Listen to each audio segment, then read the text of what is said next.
The wedding planner's voice cut through the silence like a knife. The ceremony is in 3 days, Mrs. Kim. We have no time to waste. Mrs. Kim. The title felt foreign on Imani's skin as she stood in the center of Dae-young's private study, surrounded by fabric swatches, flower samples, and the sharp-eyed wedding coordinator who'd appeared at the mansion at dawn. 24 hours ago, she'd agreed to marry a man who'd spent 72 hours watching her every move on hidden cameras. Now, reality was crashing down with the weight of 1,000 decisions she didn't know how to make. Traditional white hanbok or western gown? The coordinator asked, her tone suggesting there was only one correct answer. Imani opened her mouth to respond, but Min Seo's voice sliced through the room first. Traditional Korean hanbok. Obviously, this is a Kim family wedding, not some multicultural experiment. Dae-young's sister stood by the window, arms crossed, her perfectly tailored burgundy suit a stark contrast to Imani's hastily thrown-on jeans and sweater. Min Seo had been coldly professional during their first meeting. Now, with a wedding imminent, her hostility had shed any pretense of civility. Actually, Imani said, finding her voice, I'd like to incorporate both cultures. A fusion. Fusion? Min Seo's laugh was sharp. You've been in this family for 6 weeks. You don't get to rewrite our traditions. The coordinator looked between them nervously, her pen hovering over her planner. The tension in the room was suffocating. Before we continue, I need to ask you something. Have you ever felt like you didn't belong somewhere, no matter how hard you tried? Have you ever had someone make you feel like you weren't enough? Drop your thoughts in the comments below. And if you're ready to see how Imani navigates becoming part of a family that doesn't want her, hit that subscribe button because this story is about to get intense. Now let's go back to how this impossible situation began. Imani woke that morning in her bedroom adjacent to Yoonhee's suite, the early Seoul sunlight filtering through paper screens. For a moment, everything felt normal. Then she looked at her left hand and saw the simple platinum band Dae-young had placed there the night before, a temporary ring until the ceremony, he'd said. A symbol of protection. A promise that felt both too heavy and too fragile. Her phone buzzed. A video call from Atlanta. Her father. Baby girl. His voice was thin, weakened by the oxygen tubes she could see in the frame. Tell me everything. Don't sugarcoat it. Imani sat up, pulling her knees to her chest. Dad, I know this sounds crazy. You're marrying a Korean crime boss to stay alive. Yeah, that's pretty crazy. But his eyes were warm, concerned, not judgmental. Question is, are you safe? Really safe. He removed all the cameras. He's giving me separate quarters. He's paying for your treatment in full. The money's already been wired to Dr. Morrison. Dad, he's keeping his promises. That's not what I asked. Are you safe with him? Imani thought about the way Dae-young had looked at her last night when she'd accepted his proposal. The vulnerability in his eyes when he'd admitted he was learning to feel again. The gentle way he'd placed the ring on her finger, as if she were something precious that might break. I think so. I think he's trying to be someone better than he was. Her father was quiet for a long moment. Your mama, God rest her, she always said you had a gift for seeing the good in people. Just make sure you don't lose yourself trying to save someone else. You hear me? I hear you, Daddy. I wish I could be there. Walk you down that aisle. Imani's throat tightened. Me too. But I can't travel. The doctors say the flight would. He coughed, a rattling sound that made Imani's chest ache. I'm sorry, baby. Don't apologize. You're getting better. That's what matters. And Dad, I'm going to video call you during the ceremony. You'll see everything. I promise. After the call ended, Imani sat in the quiet of her room, feeling the weight of what she'd agreed to. In 3 days, she would marry a man she barely knew. In 3 days, her entire life would change. The thought was terrifying and somehow, inexplicably, a little bit thrilling. A knock at her door pulled her from her thoughts. Come in. Dae-young entered, and Imani's breath caught. She'd seen him in expensive suits, in casual clothes during their garden conversation yesterday, but never like this, slightly disheveled, his black hair not yet slicked back, wearing simple gray sweatpants and a white t-shirt that showed the dragon tattoo curling up his neck. He looked younger, more vulnerable, almost human. I heard voices, he said. Your father? Yeah. He can't travel for the wedding. His health. She trailed off. Dae-young's expression softened. I'm sorry. I know what it's like to face important moments without a parent present. They stood in awkward silence for a moment. This man was going to be her husband in 72 hours, and they'd barely spent time alone together. The wedding planner is here, Dae-young finally said. With my sister. I thought I should warn you. Min Seo is resistant to this marriage. I noticed. She'll push for traditional everything. She'll try to make you feel like you don't belong. He met her eyes. Don't let her. You belong here as much as anyone. Do I? I'm not Korean. I'm not part of your world. I don't know your traditions, or your language, or... You know how to love my mother when I've forgotten how. That makes you more family than blood ever could. He moved closer, and Imani could smell his cologne, subtle and expensive. The cameras are gone. All of them. I had Taesung sweep the entire mansion. You have my word, no more watching. Thank you. And Imani? About the wedding. Whatever you want. Fusion, traditional, completely unconventional. It's your day. Our day. Don't let Min Seo bully you into anything. Before she could respond, rapid footsteps echoed in the hallway. The wedding planner appeared, slightly breathless. Mr. Kim, Miss Daniels, we really must begin. 3 days is hardly enough time for a proper Kim family wedding. Which brought them to this moment, standing in Daeung's study, Min Seo radiating disapproval, the coordinator waiting for decisions, and Imani feeling like she was drowning in choices she didn't understand. I want both, Imani said firmly, looking directly at Min Seo. A white hanbok with Nigerian geli head wrap. Traditional Korean ceremony with Nigerian drums. I'm not trying to erase your culture, but I won't erase mine either. Min Seo's eyes flashed. That's not how Kim family weddings. It's perfect, Daeung interrupted. His voice was quiet but carried absolute authority. Do exactly as Imani says. The coordinator nodded enthusiastically, scribbling notes. Min Seo's jaw clenched, but she said nothing. The rest of the morning passed in a blur of decisions. Flowers, white chrysanthemums mixed with orange lilies.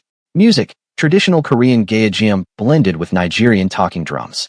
Food, Korean royal court cuisine alongside Nigerian jollof rice and suya. With each choice, Imani felt Min Seo's disapproval growing like a storm cloud, but Daeung remained beside her, a silent pillar of support. By noon, the coordinator finally left, her planner bursting with notes. Min Seo departed without a word, her designer heels clicking sharply against the marble floors. When the door closed behind her, Imani finally allowed herself to breathe. She hates me, Imani said. She hates change, Daeung corrected. And you represent a massive change. She'll adjust. Will she? Daeung didn't answer immediately. Instead, he moved to the window, looking out at the mansion's gardens. My sister has always been the keeper of tradition. When our father died, she appointed herself guardian of the Kim legacy. In her mind, marrying outside the culture, outside the organization, is a betrayal. And what's in your mind? He turned to face her, and the intensity in his dark eyes made her pulse quicken. In my mind, I'm remembering every moment I watched on those surveillance tapes. You singing to my mother at 3 in the morning. You spending your salary on ingredients to make her smile. You creating that photo album with such care. And I'm thinking that if that's betrayal of tradition, then our traditions needed betraying. The words hung between them, heavy with meaning. We should talk, Imani said. Really talk.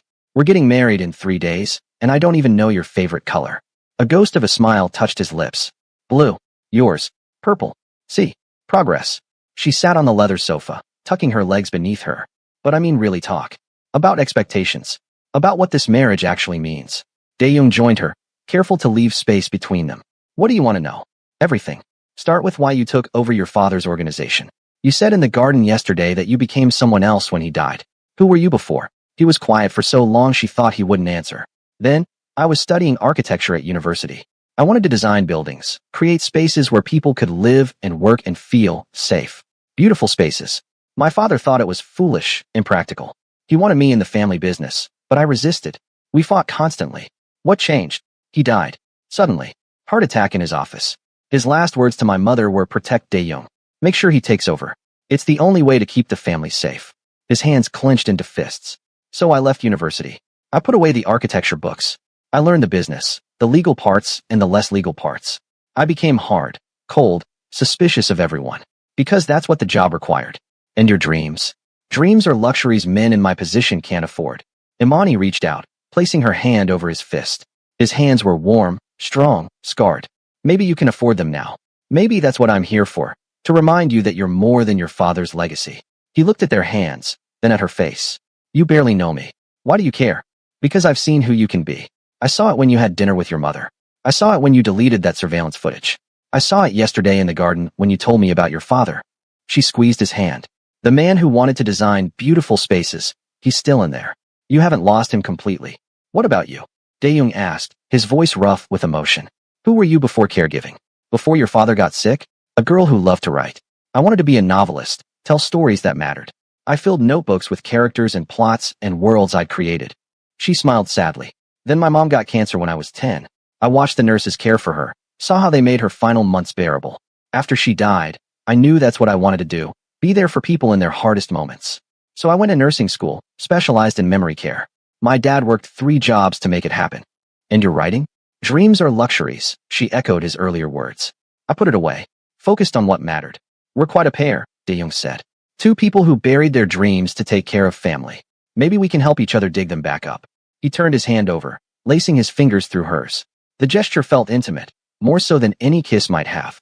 I don't know how to be a husband, Imani. I barely know how to be human anymore. Then we'll figure it out together. But Dae-young, no more secrets. No more watching. This only works if we're honest with each other. Agreed. Ask me anything. The Yakuza? How serious is the threat? His jaw tightened. Very. They've been trying to move into Seoul for years. My father kept them out through a combination of strategic alliances and brutal retaliation. Since I took over, they've been testing boundaries, looking for weaknesses. When they identified you as someone I cared about protecting, I became a weakness they could exploit. Exactly. Marrying you makes you untouchable. In our world, there are codes. Lines that aren't crossed. Family is sacred. Harm you, and every organization in Seoul would view it as an unforgivable violation. So I'm safe as your wife. Safer than you'd be as anything else. But Imani, there are still risks. My world is violent. Dangerous. People die. If you want to walk away. I don't, she interrupted. I'm staying. Not just for your mother. Not just for my father's treatment. I'm staying because I think we could be good for each other. I think maybe this arrangement could become something real. The admission hung in the air between them.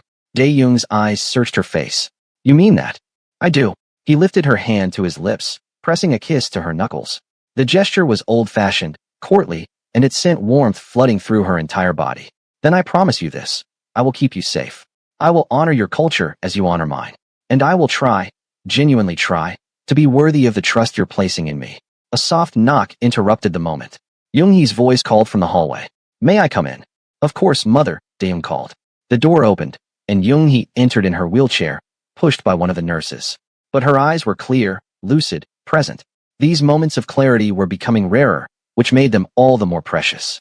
I heard there was wedding planning happening without me, Young-hee said, a small smile on her delicate face. I hope you're not choosing anything too boring.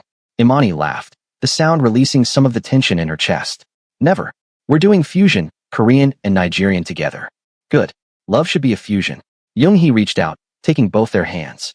Her aged fingers were thin, almost translucent, but her grip was surprisingly strong.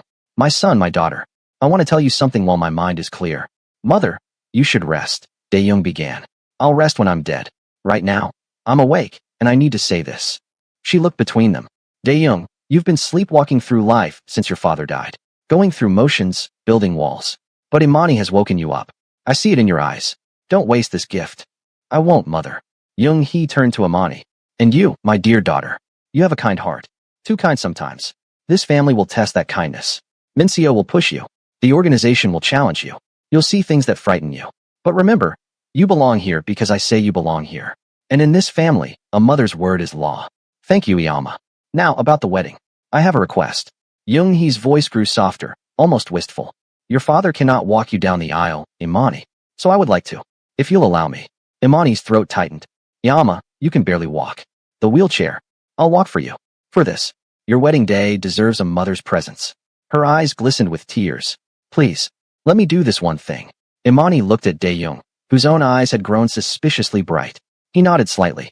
I would be honored, Imani whispered. Have you ever had someone fight through pain just to show up for you?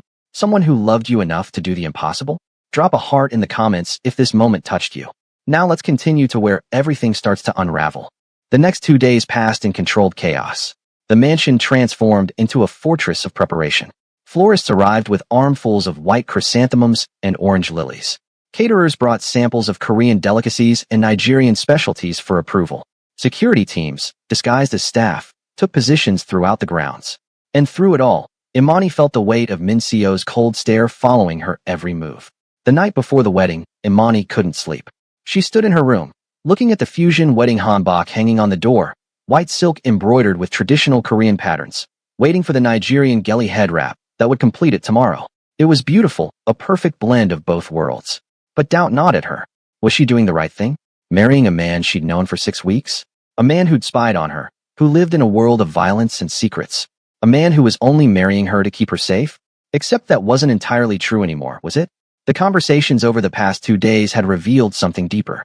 The way he looked at her when he thought she wasn't watching. The way his voice softened when he said her name. The way he'd spent an entire afternoon teaching her the traditional wedding bows, patient and gentle even when she stumbled. This was becoming real. Terrifyingly, impossibly real. A soft knock at her door made her jump. "Come in." Dae-young entered, and she was struck again by how different he looked in casual clothes, black sweatpants and a simple t-shirt, his hair unstyled, falling across his forehead. The dragon tattoo on his neck seemed more prominent in the dim light. "Couldn't sleep either?" he asked. "Too much in my head." He moved to the window, standing beside her. They looked out at the garden where tomorrow, in just hours, they would be married. Second thoughts. More like 100 thoughts. You. Constantly. But not about marrying you. About whether I'm being selfish. Pulling you into my world. Putting you at risk. Asking you to give up your freedom. You're not asking. I'm choosing. There's a difference. He turned to face her. Why? Really, Imani? Why are you choosing this? She took a breath, deciding on honesty. Because when I look at you, I don't just see a mafia boss. I see a man who loved his mother enough to hire the best care. I see someone who admitted he was wrong when he could have just fired me. I see someone trying so hard to feel something again that it breaks my heart. And I think maybe we were supposed to meet. Maybe this was always meant to happen. You believe in fate? I believe in possibility.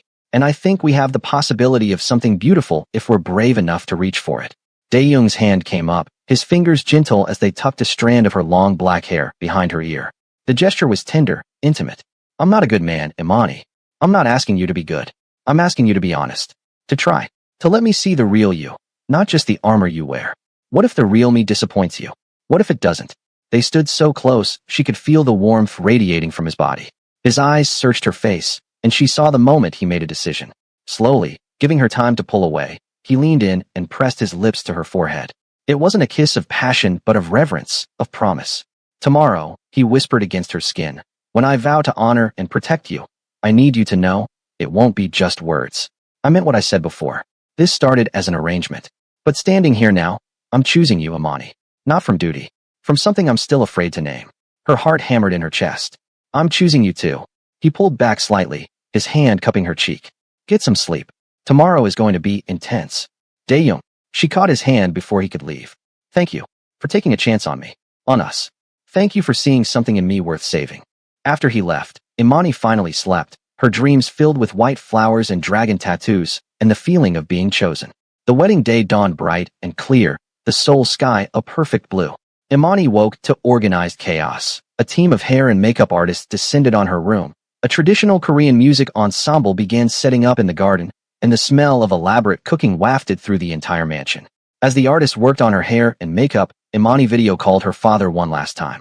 You look beautiful, baby girl, he said, tears in his eyes. Your mama would be so proud. I wish you could be here. I'm here in spirit. And I'll be watching on video.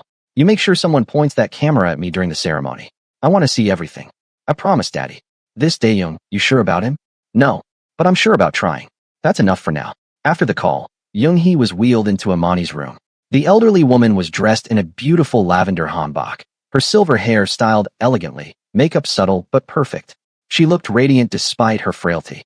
Yama, you look stunning, Imani breathed. And you look like a daughter of two worlds. Perfect. Young-hee's eyes were clear, lucid and present. Thank God for small miracles. Are you ready? I think so. Yama, are you sure you can walk? I don't want you to hurt yourself. I've been practicing. With the physical therapist.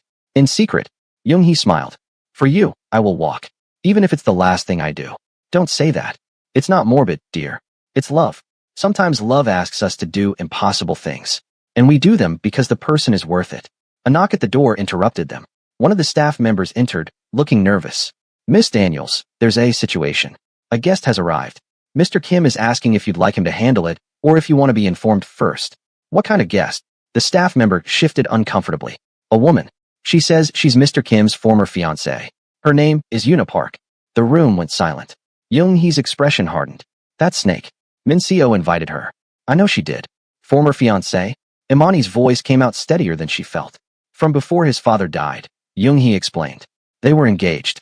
Young love. But when Dae-young took over the organization, when things became dangerous and dark, Yuna left him. Chose safety over love. Broke his heart. And she's here.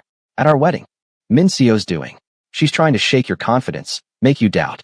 Young-hee reached for Imani's hand. Don't let her. Yuna had her chance. She walked away. You stayed. But doubt had already begun creeping in. A former fiancée. A woman who knew him before he became hard and cold. A woman who was presumably Korean, who understood his world, who fit into the life Min Seo thought he should have. Tell Mr. Kim. Imani paused, gathering her courage. Tell him I trust him to handle it. But I want to meet her. After the ceremony, the staff member nodded and left. Young, he squeezed Imani's hand. You're stronger than you know. Don't let anyone make you forget that.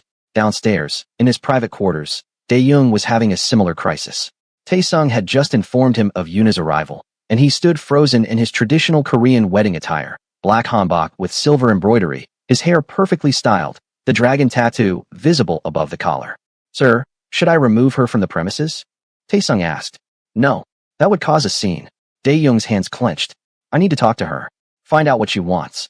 Sir, the ceremony begins in 1 hour. I know. This won't take long. He found Yuna in the main receiving room.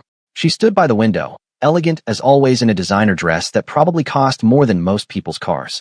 Her long black hair fell in perfect waves, her makeup flawless, her posture that of someone completely comfortable in expensive surroundings. She'd always been beautiful, but looking at her now, Dae-young felt nothing. No anger, no longing, just emptiness where she used to live in his heart. Yuna, what are you doing here? She turned, and her smile was sad. Your sister invited me. Said you were making a terrible mistake, and that someone needed to stop you. Min Seo had no right. She loves you. She thinks I'm better for you than some foreign stranger you're marrying out of obligation. Is that what you think this is? Obligation. Yuna moved closer, and he could smell her expensive perfume, the same one she'd worn when they were engaged. Isn't it? Dae-young, I heard about the Yakuza situation. I know why you're really marrying her. Protection. Strategy. It's smart, actually. Very you. You don't know anything about. I know you. I knew you before all this. Before the organization, before you became this cold, calculating person. I knew the real Dae-young. The one who wanted to design buildings and read poetry and believed in beauty. Her eyes glistened. I miss that person. I made a mistake leaving. I was scared, and I ran, and I've regretted it every single day since. Dae-young's jaw tightened. What are you saying? I'm saying don't marry her. Marry me. I'm ready now. I can handle your world. I understand it. I'm Korean. I know the culture, the expectations. I won't be a liability like she will be. Yuna reached for his hand. We had something real once. We can have it again. Just call off the wedding. It's not too late. Could you forgive someone who abandoned you when things got hard? Would you give them a second chance? Drop your thoughts in the comments. And if you need to see how Dae-young responds to this impossible situation, hit that like button and let's continue. Dae-young pulled his hand away from Yuna's touch as if burned. You think you can just show up on my wedding day and I'll cancel everything? You think 5 years of silence means nothing?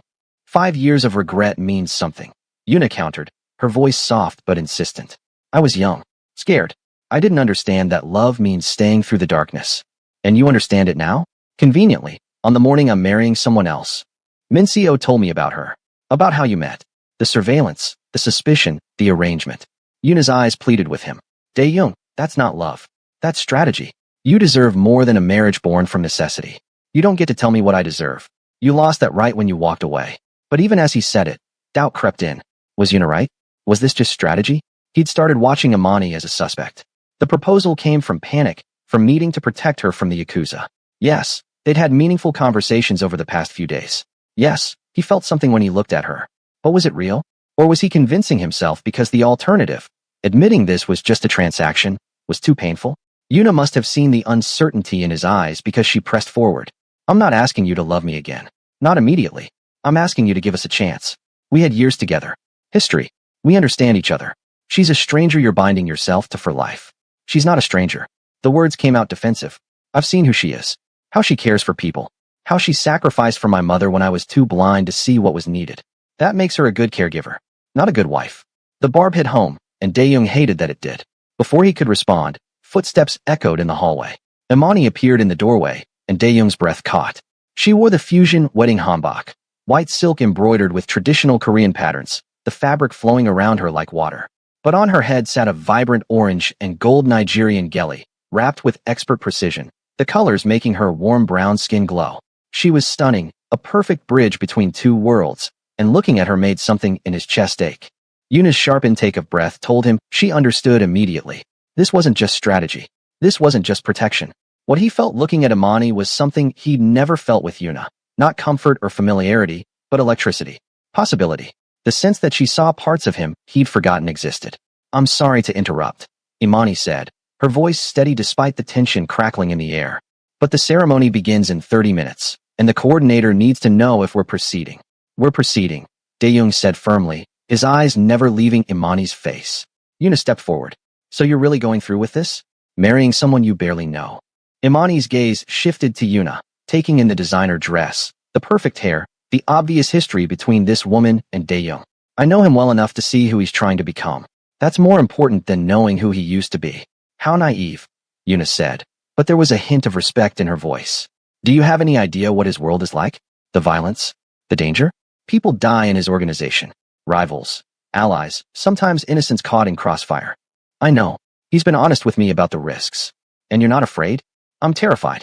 But I'm staying anyway. Imani moved into the room, and Dae-young saw the slight tremor in her hands that she was trying to hide. You left when things got scary. I don't judge you for that. Fear is human. But I'm not you.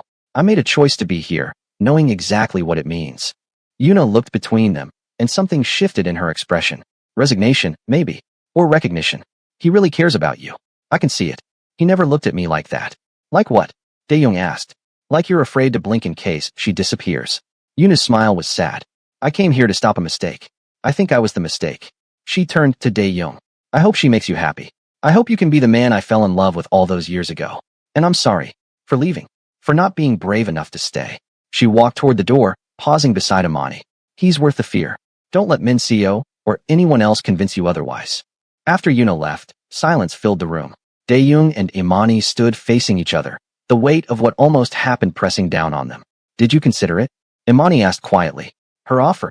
For about 5 seconds. Then you walked in looking like every dream I didn't know I had. And the answer became very clear. Which was? He crossed to her, taking her hands in his. That Yuna was right about one thing. I did care about her once. Past tense.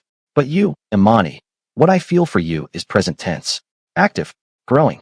It scares the hell out of me because I don't know where it leads, but I know I want to find out. Even though we barely know each other, I watched you for 72 hours straight. I saw you at your most vulnerable, most genuine, most human. I know how you cry when you think no one's watching. How you sing off-key when you're cooking. How you talk to my mother like she's precious, not burdensome. I know the important things. Imani's eyes glistened. This is really happening. We're really doing this. Unless you want to back out. I would understand. I'm not backing out. I'm just processing that in 25 minutes, I'll be your wife. And I'll be your husband. Which terrifies me because I have no idea how to do that. Then we'll learn together. She squeezed his hands. But Dae-young? No more surprises. No more ex-fiancés showing up. From this point forward, we tell each other everything. Deal. And Imani? When I say my vows today, I need you to know, they won't be just words. I mean every syllable. A knock interrupted them. Taesung's voice called through the door. Sir, it's time. Dae-young raised Imani's hands to his lips, kissing her knuckles. Ready to become a Kim? Ready to marry a man with a dragon tattoo and a dangerous job? Absolutely not. But I'm doing it anyway. He laughed. Genuine, surprised laughter that felt foreign in his chest. I think we're going to be okay. I think so too. They separated then, following tradition. They wouldn't see each other again until she walked down the aisle. As Imani returned to her preparation room, her heart pounded with a mixture of terror and exhilaration. He was waiting for her, standing with the support of her walker. Ready, daughter? As I'll ever be. The ceremony setup was breathtaking. The mansion garden had been transformed into a fusion of Korean and Nigerian traditions. White chrysanthemums and orange lilies created cascading arrangements. Traditional Korean wedding ducks sat on the ceremonial table, but Nigerian talking drums flanked the aisle, and the fusion of Korean Gaejeum music with African rhythms created something entirely new and beautiful. Guests filled the seats. Members of Dae-young's organization, all dangerous-looking men in expensive suits, their eyes constantly scanning for threats. Min Seo sat in the front row, her expression unreadable. Security personnel, disguised as catering staff, positioned themselves strategically throughout the garden. At the end of the aisle stood Dae-young in his black hanbok, with silver embroidery. The dragon tattoo on his neck was visible above the collar, a reminder of the world he lived in. But his eyes, when he spotted Imani at the garden entrance, showed nothing but vulnerability and hope. The music began. Young-hee took Imani's arm, and together they started the slow walk down the aisle. Every step was visible effort for the elderly woman. Her legs trembled. Her breath came in short gasps. But she kept moving, kept walking, her determination absolute. The guests murmured in shock. Young-hee Kim hadn't walked unassisted in months.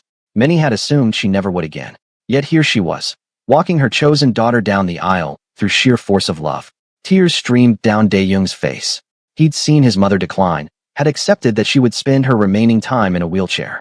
Watching her walk now, for Imani, for this wedding, broke something open in his chest. Halfway down the aisle, Young-hee stumbled. Imani caught her immediately, ready to call for the wheelchair. But Young-hee shook her head. We finished this together. They continued, step by agonizing step.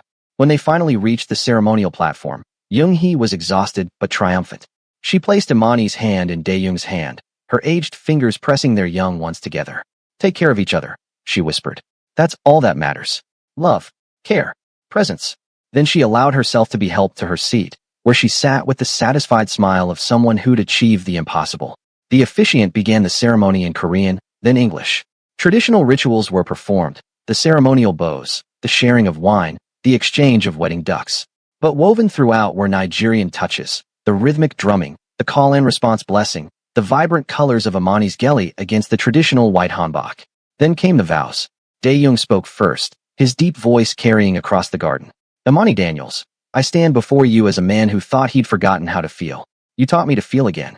I installed cameras to catch a thief, and instead caught myself falling for someone who showed me what true strength looks like. This marriage started as protection. But here, now, I choose you. Not from duty, not from strategy. I choose you because you see the man I'm trying to become and believe he's worth the effort. I promise to honor your culture as you honor mine. To protect your dreams as fiercely as I protect your life. To learn how to be your husband, your partner, your equal. I don't know if I can be the man you deserve, but I vow to spend every day trying. There wasn't a dry eye in the garden. Even the dangerous men of his organization looked moved. Imani took a shaky breath. Dae-young Kim, I stand before you as a woman who came to Seoul to save her father, and instead found a family I didn't know I needed. I promise to care for your mother as if she were my own, because she is my own now. I promise to help you remember how to love, even on days when love feels impossible. I promise to stay through the darkness, through the danger, through the fear. You've been honest about the risks of your world, and I accept them. Not because I'm fearless, but because some things are worth being afraid for. This started as an arrangement, but standing here now, I choose you too. I choose the man behind the armor, the dreamer beneath the dragon, the son learning to be present. I can't promise I won't be scared sometimes, but I promise I won't run. I'm staying. For better or worse, I'm staying. Would you make promises like that to someone you barely knew? Would you choose love over safety? Comment your thoughts below. And if you're emotionally invested in whether this wedding survives what happens next, smash that subscribe button, because we're about to reach the breaking point. The officiant smiled. By the power vested in me, and in accordance with both Korean and Nigerian traditions, I now pronounce you husband and wife. You may. The first gunshot cracked through the air before he could finish. Chaos erupted instantly. Guests screamed and dove for cover. The security team, trained for exactly this scenario, sprang into action. But the Yakuza had planned well. The assault came from multiple directions simultaneously, breaching the garden perimeter with military precision. Dae-young's body moved on pure instinct. He grabbed Imani, pulling her behind him, shielding her with his entire body. Get down. More gunshots. The sound of breaking glass. Shouting in Japanese and Korean. The wedding had become a battlefield. Taesung appeared at Dae-young's side, weapon drawn. Sir, we need to get you and Mrs. Kim to the safe room immediately. Mrs. Kim, even in crisis, his second-in-command recognized the marriage. Something about that small acknowledgement steadied Dae-young's racing heart. My mother, Dae-young started. Min Seo has her. They're moving to safety now. Sir, we have to go. But before they could move, Dae-young spotted something that made his blood run cold. Yuna, who'd been seated near the back, was trapped behind an overturned table, pinned down by crossfire. She was screaming, terrified, unable to reach safety. For one impossible moment, Dae-young faced a choice that would define him. Follow Taesung's orders and get Imani to safety, or run toward danger to save the woman who'd left him years ago. Imani saw it too. She saw Yuna trapped, saw the conflict in her new husband's eyes. And in that moment, she showed him exactly who she was. Go get her, Imani said firmly. Save her. Imani. I'll be fine with Taesung. You can't leave her there to die. That's not who you are. That's not who I want you to be. Go. He looked at her. This woman he'd just married. This woman who was telling him to run toward danger to save another woman. Her strength, her compassion, her absolute certainty in who he should be. It staggered him. I'm coming back to you, he vowed. I promise. Then he kissed her, desperate, passionate, filled with everything he couldn't say. Their first real kiss as husband and wife, stolen in the middle of gunfire and chaos. When he pulled back, he saw tears on her face. I'm holding you to that promise, she said. Dae-young turned to Taesung. Get my wife and my mother to the safe room. Lock it down. No one gets through that door until you hear directly from me. Understood, sir. That's an order. Taesung nodded grimly. He grabbed Imani's arm, pulling her toward the mansion's interior entrance. She looked back once, seeing Daeyoung running toward the chaos instead of away from it, and her heart lurched with terror and pride in equal measure. The route to the safe room was a blur. Taesung moved with expert efficiency, weapon raised, clearing corners, barking orders into his radio. Behind them, the sound of gunfire continued, Daeyoung's security team engaging the Yakuza assault force. They reached the safe room, a reinforced chamber in the mansion's basement, designed for exactly this kind of situation. Inside, Young-hee sat in her wheelchair, Min Seo beside her, along with several key family members and staff. Min Seo's eyes widened when she saw Imani. Where's my brother? He went back for Yuna, Imani said, her voice shaking. Of course he did. Min Seo's expression was unreadable. He always goes back for Yuna. Young-hee's hand shot out, gripping her daughter's wrist with surprising strength. He went back because that's who he is. A man who saves people even when it's dangerous. But he's coming home to Imani. Don't you dare plant doubt. I'm just stating facts, mother. You're being cruel. Young-hee turned to Imani. My son loves you. What you just did, telling him to save her, that's love too. True love wants the other person to be good, even when it's hard. Imani sank onto a bench, her white hanbok pooling around her, the orange and gold gelly still perfectly wrapped. She'd just gotten married. Her wedding had turned into a war zone. Her husband had run toward gunfire to save his ex-fiancée, and she was locked in a basement, helpless. How long do we wait? She asked Taesung. Until Mr. Kim gives the all-clear. Could be minutes. Could be hours. Minutes stretched into eternity. Outside the reinforced door, they could hear muffled sounds. Gunfire, shouting, running footsteps. Imani's imagination ran wild with horrible possibilities. Daeyoung shot. Daeyoung bleeding out. Daeyoung dying on what should have been the happiest day of their lives. Young-hee reached for her hand. He'll come back. My son is many things, but he's a survivor. He's been trained for this since he took over the organization. He shouldn't have to be trained for this. He should have been an architect. He should have been designing buildings, creating beauty. Life rarely lets us be what we should be. It makes us into what we must be. Young-hee squeezed her hand. But you can help him find his way back to those dreams. That's what a good partner does. I've been his wife for less than an hour. I don't know how to be anyone's partner. You know how to love. That's enough. Time crawled. 15 minutes. 20. 30. Each moment without word from Daeyoung felt like an eternity. Imani found herself praying, something she hadn't done seriously since her mother died. Please, please let him be okay. I just found him. I can't lose him now.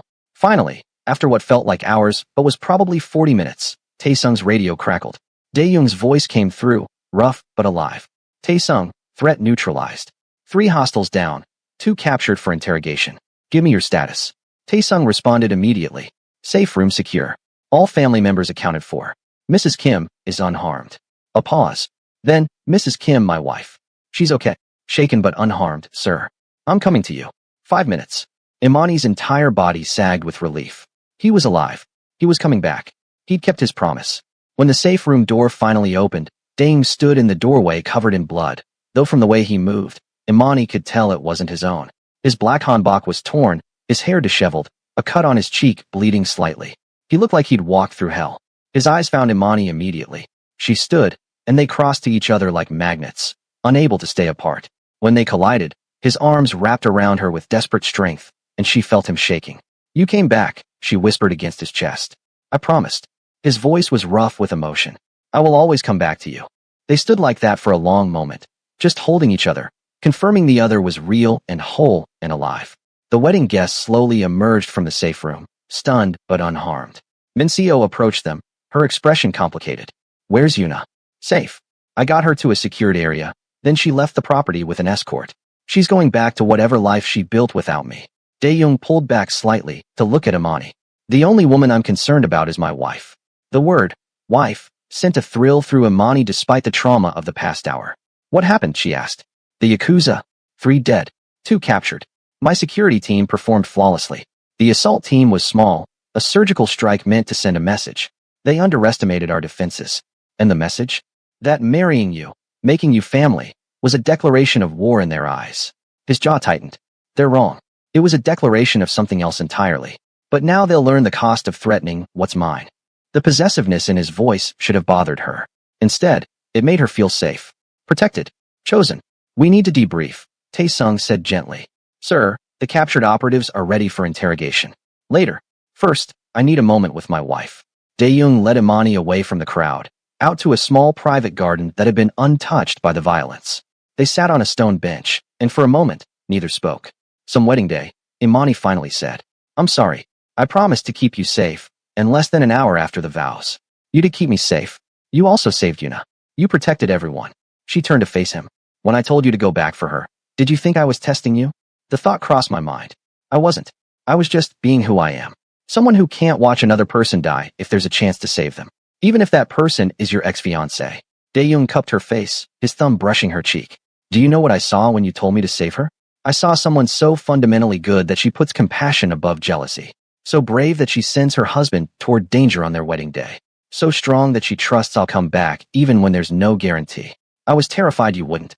But you sent me anyway. That's courage, Imani. Real courage isn't the absence of fear. It's acting despite fear. Is that what you do? Every day in your world. Every day? But it's exhausting being afraid all the time. Being suspicious of everyone. Looking for threats in every shadow. He rested his forehead against hers. With you, I don't have to be that person all the time. With you, I can remember how to be human. Then be human with me now. Tell me how you really feel. About everything. The attack. Yuna. This marriage. All of it. He took a breath. I'm terrified. Of failing you. Of this world destroying you. Of you realizing you made a mistake. But I'm also hopeful. For the first time in 5 years. I'm hopeful that maybe I can be more than what my father's death made me. Maybe I can be the man who designs buildings and reads poetry and believes in beauty. With you, that feels possible. It is possible. But Dae-young, you have to want it. I can encourage you, support you, love you. But I can't change you. You have to choose to change yourself. I'm choosing. Every day I'll choose. They sat in silence for a moment, just breathing together, processing the chaos of the day. Then Imani laughed, a slightly hysterical sound. What? Dae-young asked. We got married. There was a shootout. You saved your ex. And we still haven't had our wedding reception or cut the cake or done any of the normal wedding things. Would you like to? We could reconvene, everyone. No. I think I'd just like to go somewhere quiet with my husband and process that I'm married. That can be arranged. He stood, offering his hand.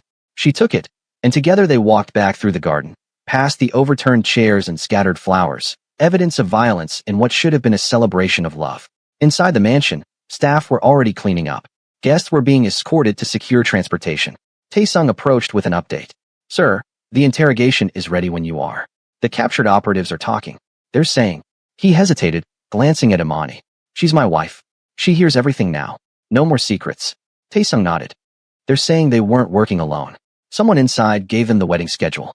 Security positions. Everything. The words hung in the air like a grenade.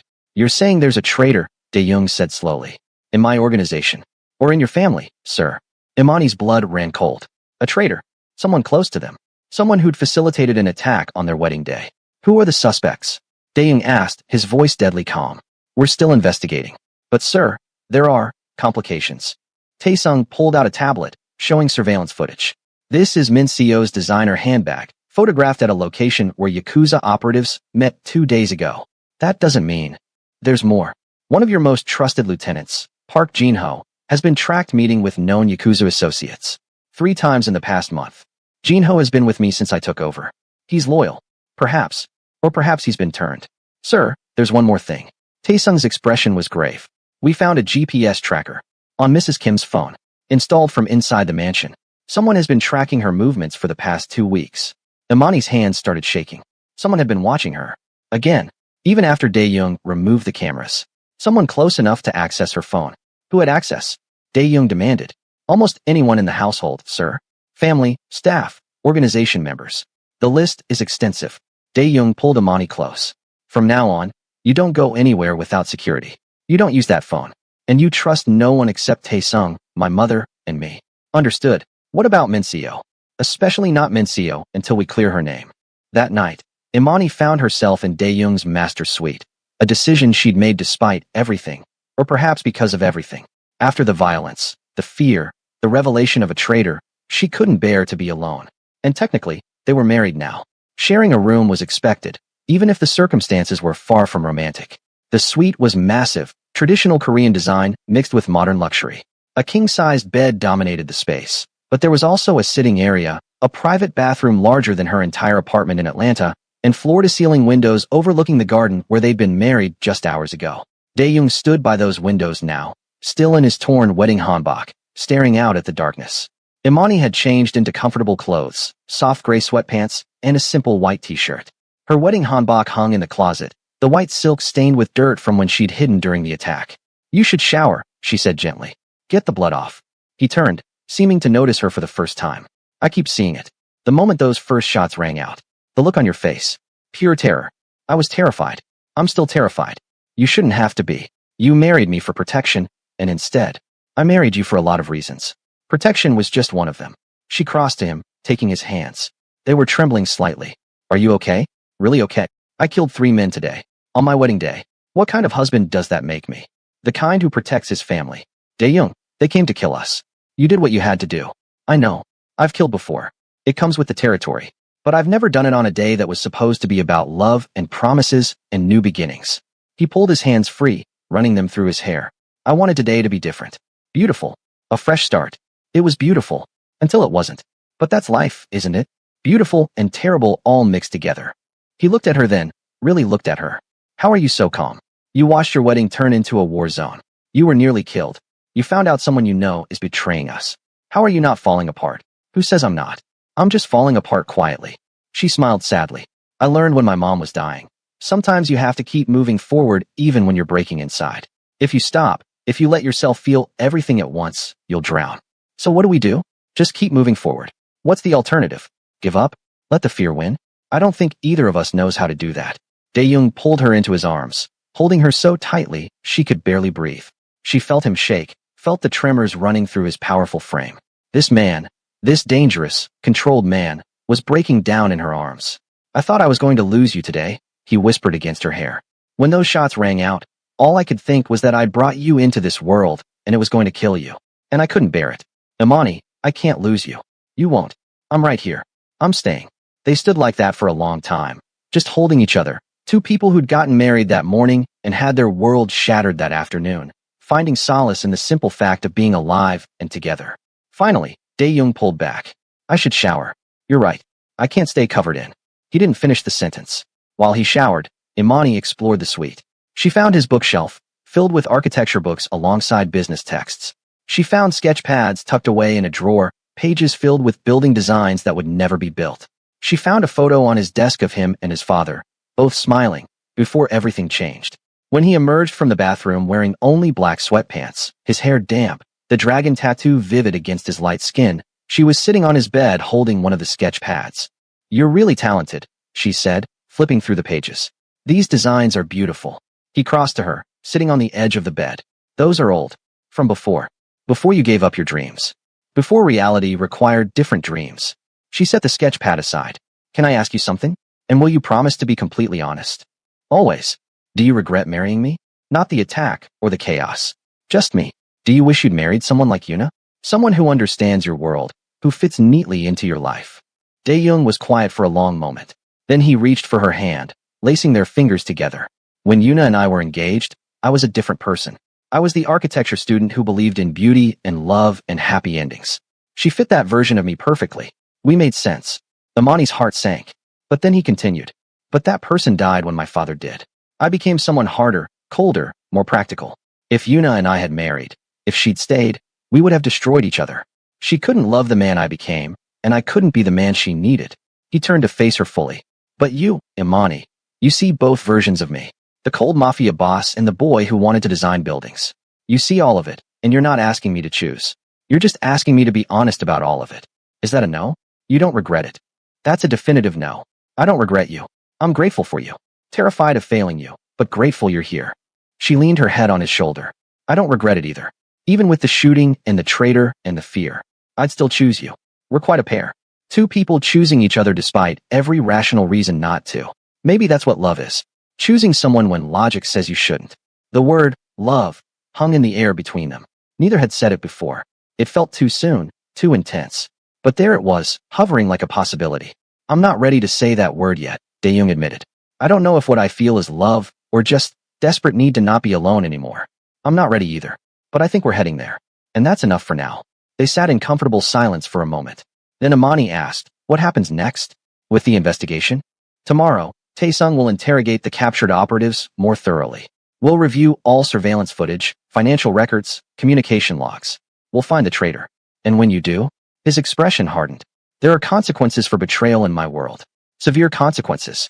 Even if it's family, especially if it's family. Family betrayal is worse than enemy attack. Enemies you expect to hurt you. Family you trust not to. What if it's Min Seo? Then she'll face justice. I won't protect her from consequences just because we share blood. But his voice was pained. For all their differences, Min Seo was still his sister. The thought of her betrayal clearly wounded him. And if it's not her, if it's someone else, then we deal with it. Together. Because you're my partner now. My wife. You get a say in these decisions. I don't know anything about your world.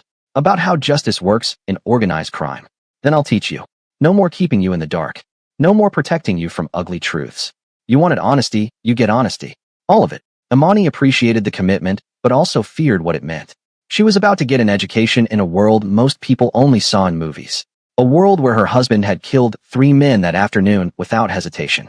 A world where betrayal meant death, not just hurt feelings. I'm scared, she admitted. Good. Fear keeps you alert. Keeps you careful. Just don't let it paralyze you. How do you live like this? Constantly alert, constantly suspicious. Practice. Necessity. And now you. Having someone to come home to. Someone who reminds me there's more to life than survival. That helps. They talked for hours, curled up on his enormous bed, still fully clothed despite being married. They talked about everything and nothing. Her childhood in Atlanta. His memories of his father. Her dreams of writing novels. His abandoned dreams of architecture. They talked until exhaustion finally claimed them both, and they fell asleep holding hands, choosing emotional intimacy over physical, building trust one conversation at a time. Imani woke to sunlight streaming through the windows and the unfamiliar weight of an arm around her waist. For a moment, she panicked. Where was she? Then memory returned. The wedding. The attack. The traitor. She was in Daeyoung's bed, in Daeyoung's arms, and they'd slept through the night wrapped around each other despite agreeing to take things slow. His chest pressed against her back, his breath warm on her neck. The dragon tattoo she could see curling over his shoulder seemed less intimidating in the morning light. Just ink and art, and a reminder of the world he lived in. You're awake. His voice was rough with sleep. How did you know? Your breathing changed. He didn't move away, and she didn't ask him to. How do you feel? Like I got married yesterday, and survived a Yakuza attack, and fell asleep in my husband's arms. So confused? Grateful? Terrified? All reasonable responses. He pulled her closer. For what it's worth, I slept better last night than I have in years. Having you here, it helped. Really? Really? Usually I sleep light, always half alert for threats. Last night, I slept deeply. Either you're exceptionally good at making me feel safe, or I've become dangerously comfortable. Maybe both. A knock at the door interrupted the moment. Taesung's voice called. Sir, I apologize for the early intrusion, but we have developments. Urgent developments. Daeyoung sighed, pressing a kiss to Imani's shoulder before releasing her and climbing out of bed. Come in. Taesung entered, tablet in hand, his expression grave. Sir, we've completed the interrogation. The captured operatives have provided information about the inside contact. Who? Daeyoung demanded. They don't know a name. They only had a phone number and met their contact once, in a dark location where they couldn't see their face. But they did provide something useful.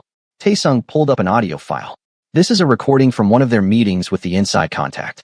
We've run voice analysis. He played the file. A distorted voice spoke in Korean, giving details about the wedding, security positions, timing. The voice was electronically altered, but there was something familiar about the cadence, the phrasing. The analysis? Daeyoung asked. Inconclusive on identity, but we can confirm 3 things. The speaker is female, Korean, and has a Seoul education, upper-class dialect. That narrows our suspect pool considerably. Imani felt her stomach drop. Female, Korean, upper class. That description fit Min Seo perfectly. Daeyoung's expression was unreadable. What else? We traced the phone number. It's a burner, but we tracked when and where it was purchased. A convenience store in Gangnam. We pulled security footage. Taesung showed them an image, grainy but clear enough. A figure in a long coat and hat, face obscured, purchasing the phone 3 weeks ago. Can you identify them? Not definitively, but we can identify body type, height, movement patterns. We're comparing it against footage of all our suspects. Do it. I want answers by end of day. After Taesung left, Daeyoung slumped against the door. This is really happening. Someone in my inner circle betrayed us. Imani climbed out of bed, crossing to him.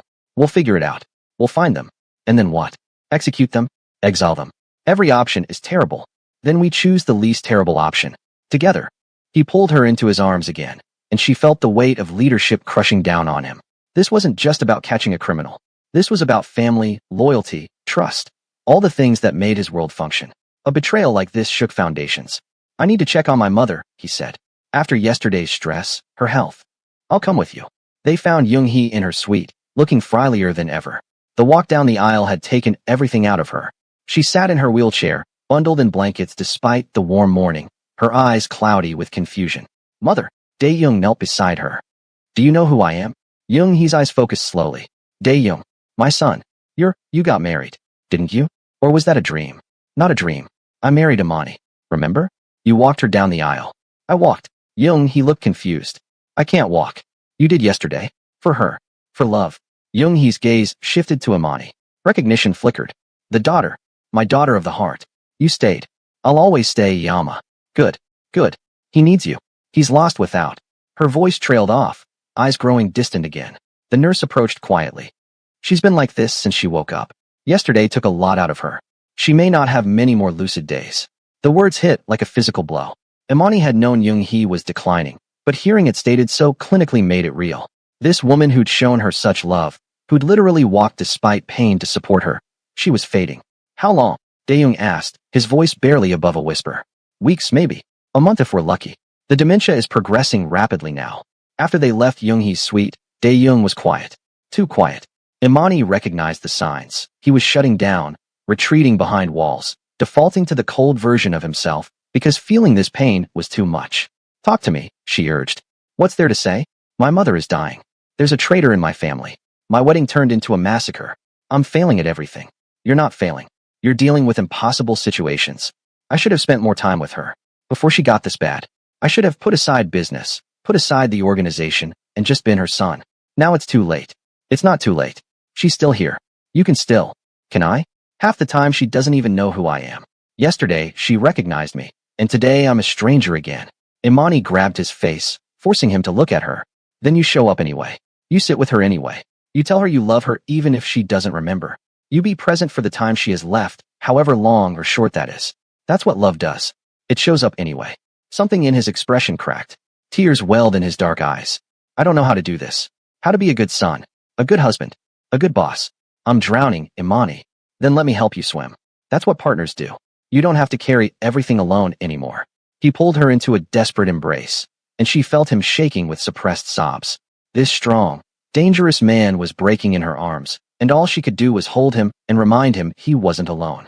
Later that afternoon, Tae-sung returned with an update. Sir, we've narrowed down the suspect list.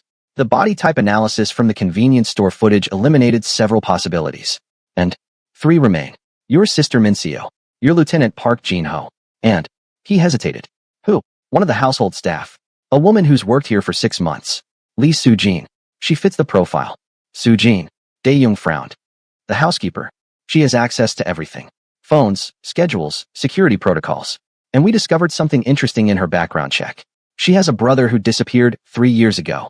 He was last seen in Yakuza territory. You think they're using her brother as leverage? It's possible. Or she's a willing participant seeking revenge for something we don't know about yet. Bring all 3 in for questioning. Separately. I want to see their reactions. Sir, if we're wrong, then we apologize. But if we're right and we don't act, someone else dies. Bring them in. Do you trust your instincts about people? Could you question someone you've known for years, someone you've trusted, to find the truth? Comment your thoughts. The interrogations began that evening. Dae-young had set up in his private office, surveillance equipment recording everything. Imani sat beside him, watching the monitors. He'd insisted she be present for all of it. No more secrets, no more protection from ugly truths. Min-seo was brought in first. She entered with her head high, defiant as always. Really, Dae-young? You're interrogating your own sister.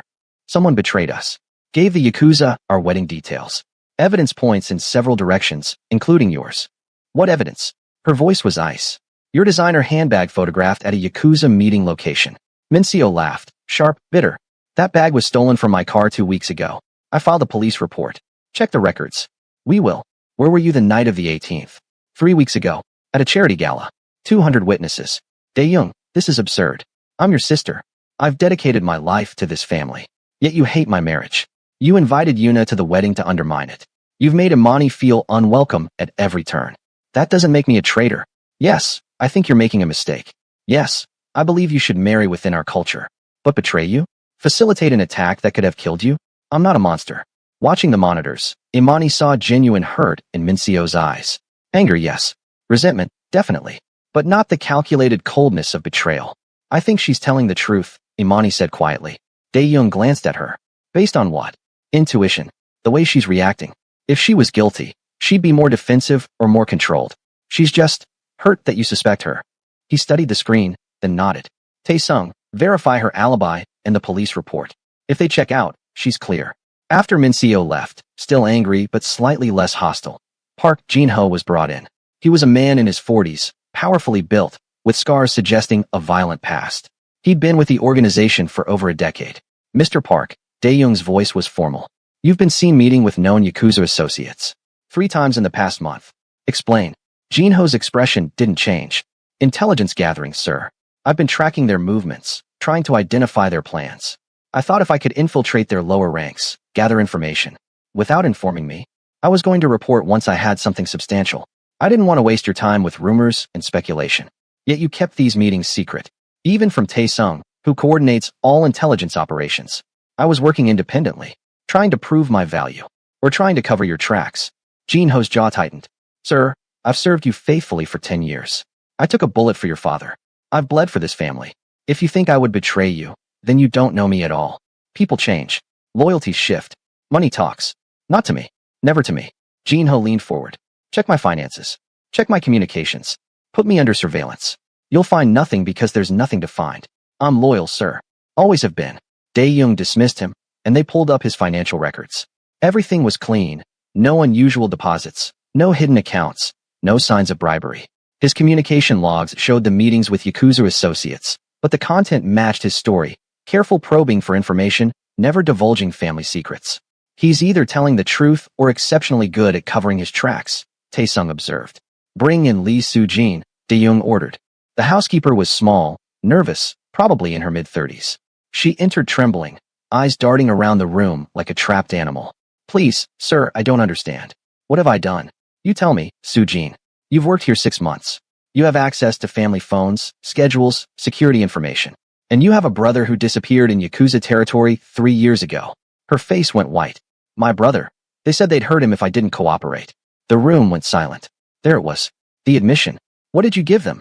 Dae-young's voice was deadly calm. Tears streamed down Soo-jin's face. Everything. Schedules, security positions, phone access. They installed the GPS tracker when I brought Mrs. Daniels' phone to them for 2 hours under the guise of repairs. They said if I didn't help them, they'd send me my brother's body parts one piece at a time. How do you know your brother is even alive? They send me proof of life every week. Photos. Videos. He's in a cell somewhere. They're torturing him. Her sobs broke into hyperventilation. I didn't want to betray you. I swear. But he's my brother. He's all I have left in the world. Imani watched, her heart breaking for this woman. Trapped between loyalty and love, forced to make an impossible choice. She glanced at Dae-young, trying to read his expression. It was stone cold, unreadable. Take her to holding, he ordered Tae-sung, and find out if the brother is really alive or if they're just using false hope to control her. After Soo-jin was escorted out, still sobbing, Imani turned to Dae-young. What will you do to her? That depends. On what? On whether she was complicit or coerced.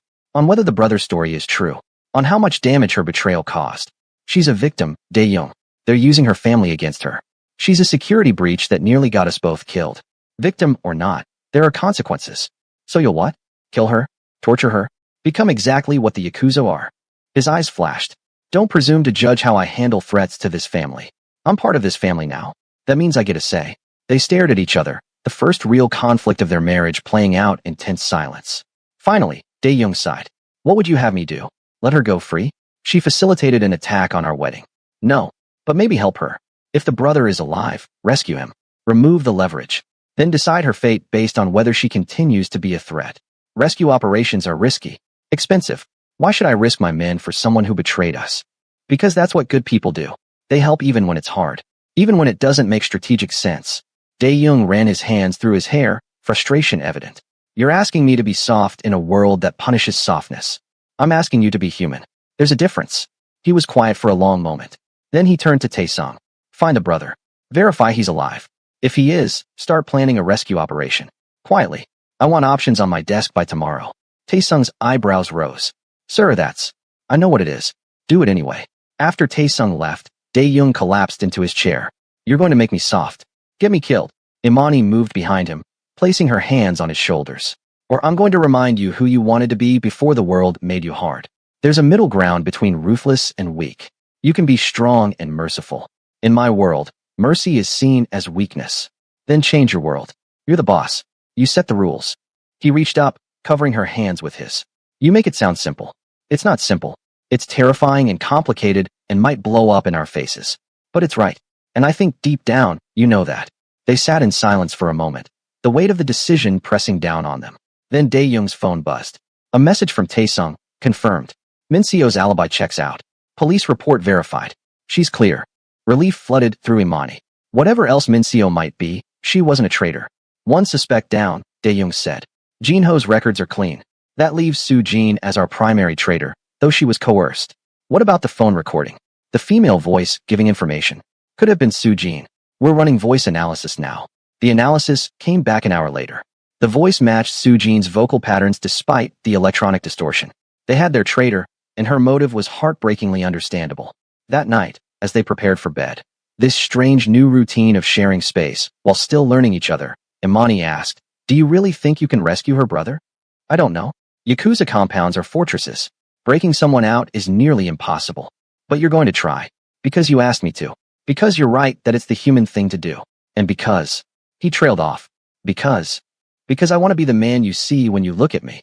Not the cold enforcer my father's death created, but someone better. Someone worthy of you. Imani's throat tightened with emotion. You're already worthy. You just need to believe it. They climbed into bed, this time with less hesitation, both acknowledging the comfort of not being alone. Dae-young pulled her close, and she rested her head on his chest, listening to his heartbeat. Thank you, he said quietly. For what? For pushing me to be better. For not accepting the worst version of me. For being patient while I figure out how to be human again. You're welcome. But Dae-young, you need to thank yourself too. I can encourage, but you're the one choosing to change. That's all you. They drifted off to sleep wrapped in each other, two people building something fragile and precious in the middle of chaos. The next morning brought new developments. Taesung had located Soo-jin's brother, alive, being held in a Yakuza compound on the outskirts of Seoul. The good news, he was alive. The bad news, the compound was heavily guarded, and any rescue attempt would be essentially a declaration of war. How many men would we need? Dae-young asked, studying the tactical maps. Minimum 15, preferably 20. And we'd need to move fast, in and out within 10 minutes before reinforcements arrive. Casualties, likely on both sides. This isn't a clean operation, sir. Dae-young looked at Imani, who'd insisted on being present for the planning. Still think this is a good idea? I think it's the right idea. Right and good aren't always the same thing. He nodded slowly. Taesung, assemble a team. Volunteers only. I won't order anyone into this. Plan for tomorrow night. And make sure everyone understands the risks. Sir, the council will question this decision. Using resources to rescue someone who betrayed us. Let them question. I'm still in charge. We do this. After Taesung left, Imani wrapped her arms around Dae-young from behind. You're doing the right thing. I hope so. Because if this goes wrong, if we lose men trying to save someone who betrayed us, I'll never forgive myself. Then make sure it doesn't go wrong. The next 24 hours were tense. The rescue team prepared weapons, vehicles, tactical plans. Soo-jin was brought to Dae-young's office and informed of the plan. You're really going to save him? She could barely speak through tears. After what I did, we're going to try? If we succeed, you'll work off your debt to this family. If we fail, you'll have to live knowing men died trying to save your brother. Either way, there are consequences. Thank you. Thank you. I'll do anything. Serve you for life. Whatever it takes. We'll discuss terms if we succeed. For now, pray we don't lose anyone in the attempt. That night, as the rescue team mobilized, Imani and Dae-young stood in his office watching the preparations. He was dressed in tactical gear, black from head to toe, armed with weapons that made Imani's stomach turn. You're going with them? She asked, though she already knew the answer. I have to. I'm asking these men to risk their lives. I can't do that from the safety of my office. You could get killed. Yes. I could become a widow the week after becoming a wife. Yes. And you're going anyway. I have to. Not just for Soo-jin's brother. For me. To prove I can be the man you think I am. Imani grabbed his tactical vest, pulling him close. You don't have to prove anything to me. I already know who you are. Then I'm proving it to myself. She kissed him then, fierce, desperate, filled with fear and pride and the terrifying knowledge that this might be the last time. When they broke apart, both were breathing hard. "Come back to me," she whispered. "That's an order from your wife." "Yes, ma'am." She watched from the office window as the team departed, 3 black SUVs disappearing into the Seoul night. Then she was alone with her fear, her prayers, and the terrifying weight. Hours passed. No word. No updates. Just silence. Young-hee, in one of her rare lucid moments, joined Imani in the office. "He'll come back. My son is a survivor. What if he doesn't? What if I sent him to his death by asking him to be merciful? Then he died being the man he was meant to be. There are worse fates." Finally, as dawn approached, Imani's phone buzzed. A text from Dae-young. "Mission successful. Brother secured. No casualties on our side. Home in 30 minutes. Relief hit her so hard, she actually collapsed. Young-hee caught her, frail arms surprisingly strong, and they held each other and cried. When Dae-young finally walked through the door, dirty and exhausted but alive, Imani launched herself at him. He caught her, holding her tight, and she felt him shaking. "It worked," he said. "It actually worked. The brother is alive, traumatized but alive. We got him out. Any casualties? 3 Yakuza dead. None of our men seriously injured. Soo-jin is being reunited with her brother as we speak." He pulled back to look at her face. "You were right. It was the right thing to do. I'm just glad you came home." They stood there holding each other as the sun rose over Seoul. 2 people who'd been married less than a week, but had already weathered storms that would break most couples. And they were still standing. "I love you," Dae-young said suddenly. "I know it's too soon. I know we agreed not to say it yet. But I nearly died tonight, and the only thing I could think about was coming home to you. So yes, I love you, Imani Kim." Tears streamed down her face. "I love you too. God help me, I love you too. Have you ever fallen in love faster than you thought possible? Have you ever known someone was right for you even when logic said it was too soon? Share your story in the comments, and don't forget to tell me where in the world you are watching from." The aftermath of the rescue operation was complex. Soo-jin's brother, Lee Min-jun, was hospitalized with severe trauma and malnutrition from 3 years of captivity. Soo-jin herself was put under house arrest in the mansion, free to visit her brother, but monitored constantly until they determined her future with the organization. The Yakuza, predictably, were furious. The rescue had killed 3 of their men and freed a prisoner they'd been using as leverage.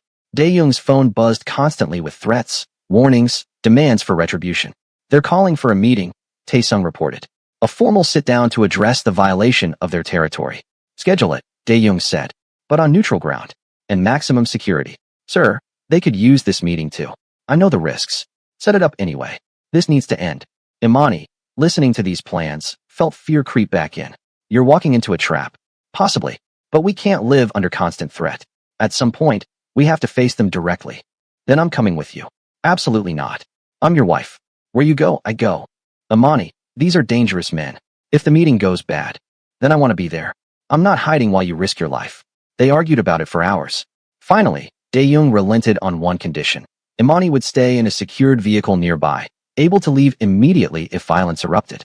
She wasn't happy with the compromise, but she accepted it. The meeting was scheduled for 3 days later at a neutral location, a high-end restaurant that catered to both organizations, where violence was theoretically forbidden by mutual agreement. In the meantime, life at the mansion took on a strange new normal. Imani continued caring for Young-hee, whose lucid moments were becoming increasingly rare.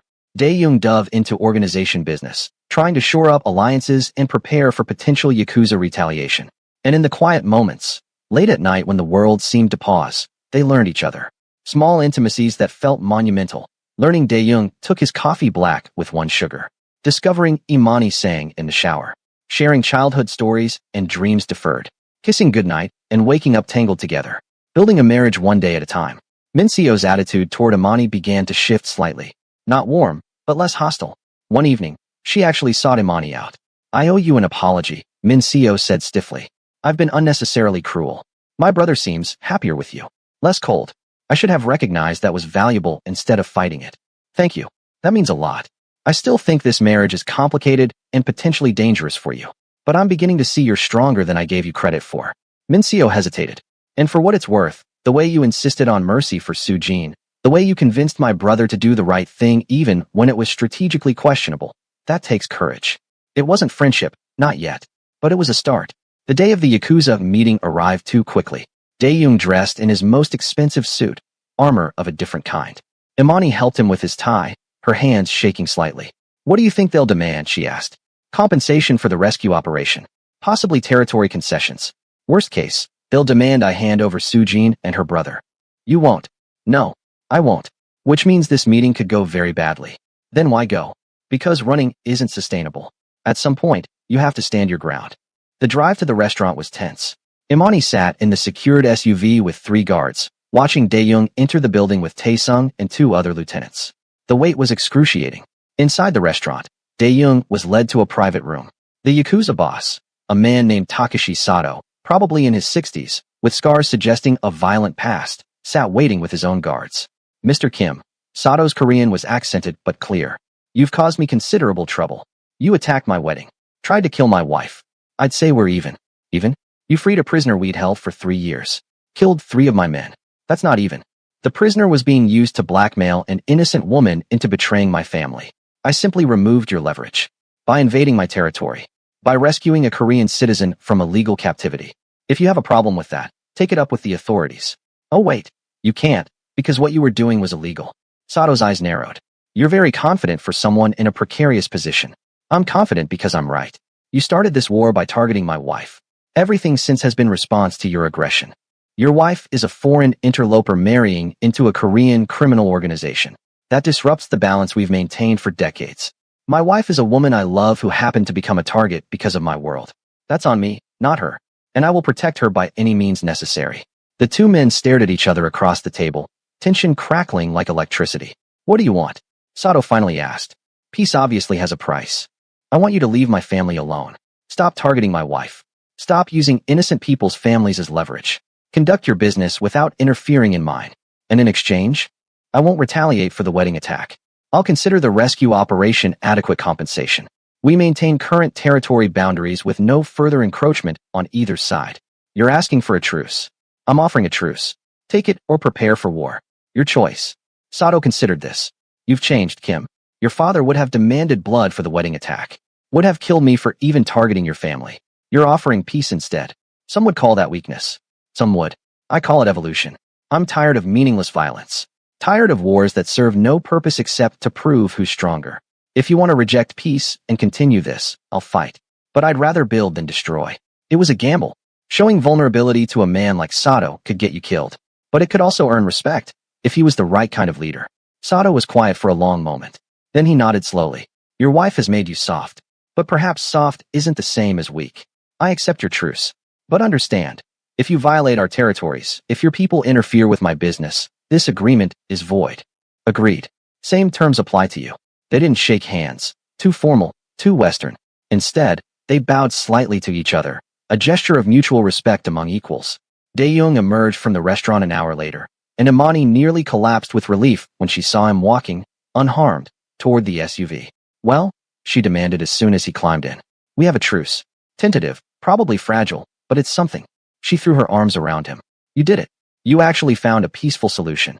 Don't celebrate yet. Truces can be broken. But for now, we're safe. Or safer than we were. That night, they celebrated quietly, just the 2 of them. A private dinner in Dang's suite prepared by the mansion's chef. No security, no staff, just 2 people who'd survived a week of chaos and were still standing. I keep waiting for the other shoe to drop, Imani admitted over dessert. For the next crisis. The next threat. In my world, there's always another threat. But we deal with them as they come. Together. Together, she echoed, liking the sound of that word. Later, as they prepared for bed, Dae-young's phone buzzed. A call from Tae-sung, unusual for this late at night. Sir, I apologize for the late hour, but we have a situation. An urgent situation. Dae-young put the phone on speaker so Imani could hear. What kind of situation? We've been monitoring communications as part of our ongoing security protocols. Sir, we've discovered something. The surveillance on your bedroom, the cameras you had removed, someone reinstalled new ones. We found them during a routine sweep tonight. The blood drained from Dae-young's face. What? Hidden cameras. Very sophisticated. They've been active for the past 4 days. Since right after the wedding. Someone's been watching us. Recording us. Yes, sir. And sir, there's more. We traced the feed. It's not going to the Yakuza. It's going to an internal location. Someone in the mansion is still watching you. Imani felt her skin crawl. They'd been intimate, not physically beyond kissing, but emotionally. They'd shared vulnerable conversations, private moments, their declaration of love. All of it recorded. All of it watched. Who? Dae-young demanded. Who installed them? We're pulling security footage now to identify the installer. But sir, the receiver location, we tracked it to an office in the West Wing. Whose office? Taesung's voice was grim. We haven't confirmed yet, but the office is registered to someone you trust completely. Someone with access to everything. Tell me who. We need to verify before making accusations. Tell me who, Taesung. A pause. Then, the cameras feed to Min Seo's private office, sir. Your sister's office. The words hung in the air like a bomb. Min Seo, his sister. The woman who'd apologized just days ago, who'd seemed to be warming to Amani, who'd been cleared of being the traitor. She'd been watching them all along. I want her in my office in 10 minutes, Daeung said, his voice deadly calm. And Taesung, bring security. If she runs, stop her. After he hung up, Imani just stared at him. Your sister. This whole time. We don't know for certain. The cameras are in her office. I need to hear her explanation before He couldn't finish the sentence. Before I what? Before I arrest my own sister? Before I admit my family betrayed me? They dressed quickly and went to Daeyoung's office. 10 minutes later, Min Seo arrived, flanked by guards. She looked confused and annoyed. What's so urgent that it couldn't wait until morning? Sit down, Daeyoung ordered. Something in his tone made her comply. What's going on? We found cameras. In my bedroom. Installed after our wedding. The feed goes to your office. Explain. Min Seo's face went pale. I don't know what you're talking about. Don't lie to me. Not now. Not about this. I'm not lying. Yes, I have surveillance equipment. I monitor mansion security as part of my role in the family. But I would never. She stopped, understanding dawning. You think I've been spying on you? The evidence points to your office. Then someone planted it. Someone's trying to frame me. She stood, agitated. Daeyoung, I know I've been hostile toward your marriage. I know I've made mistakes. But I would never violate your privacy like that. You're my brother. Soo-jin was coerced by family pressure. Maybe you were too.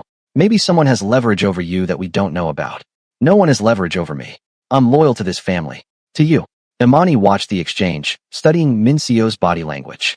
The woman looked genuinely shocked, genuinely hurt by the accusation. This didn't feel like the reaction of someone who'd been caught. Daeyoung, Imani said quietly. Let Taesung pull the security footage. See who accessed Min Seo's office in the past 4 days. I was about to suggest that, Taesung said. He pulled up the footage on the office monitors. They watched as various people entered and exited Min Seo's office over the past 4 days. Min Seo herself, several times. Staff delivering documents.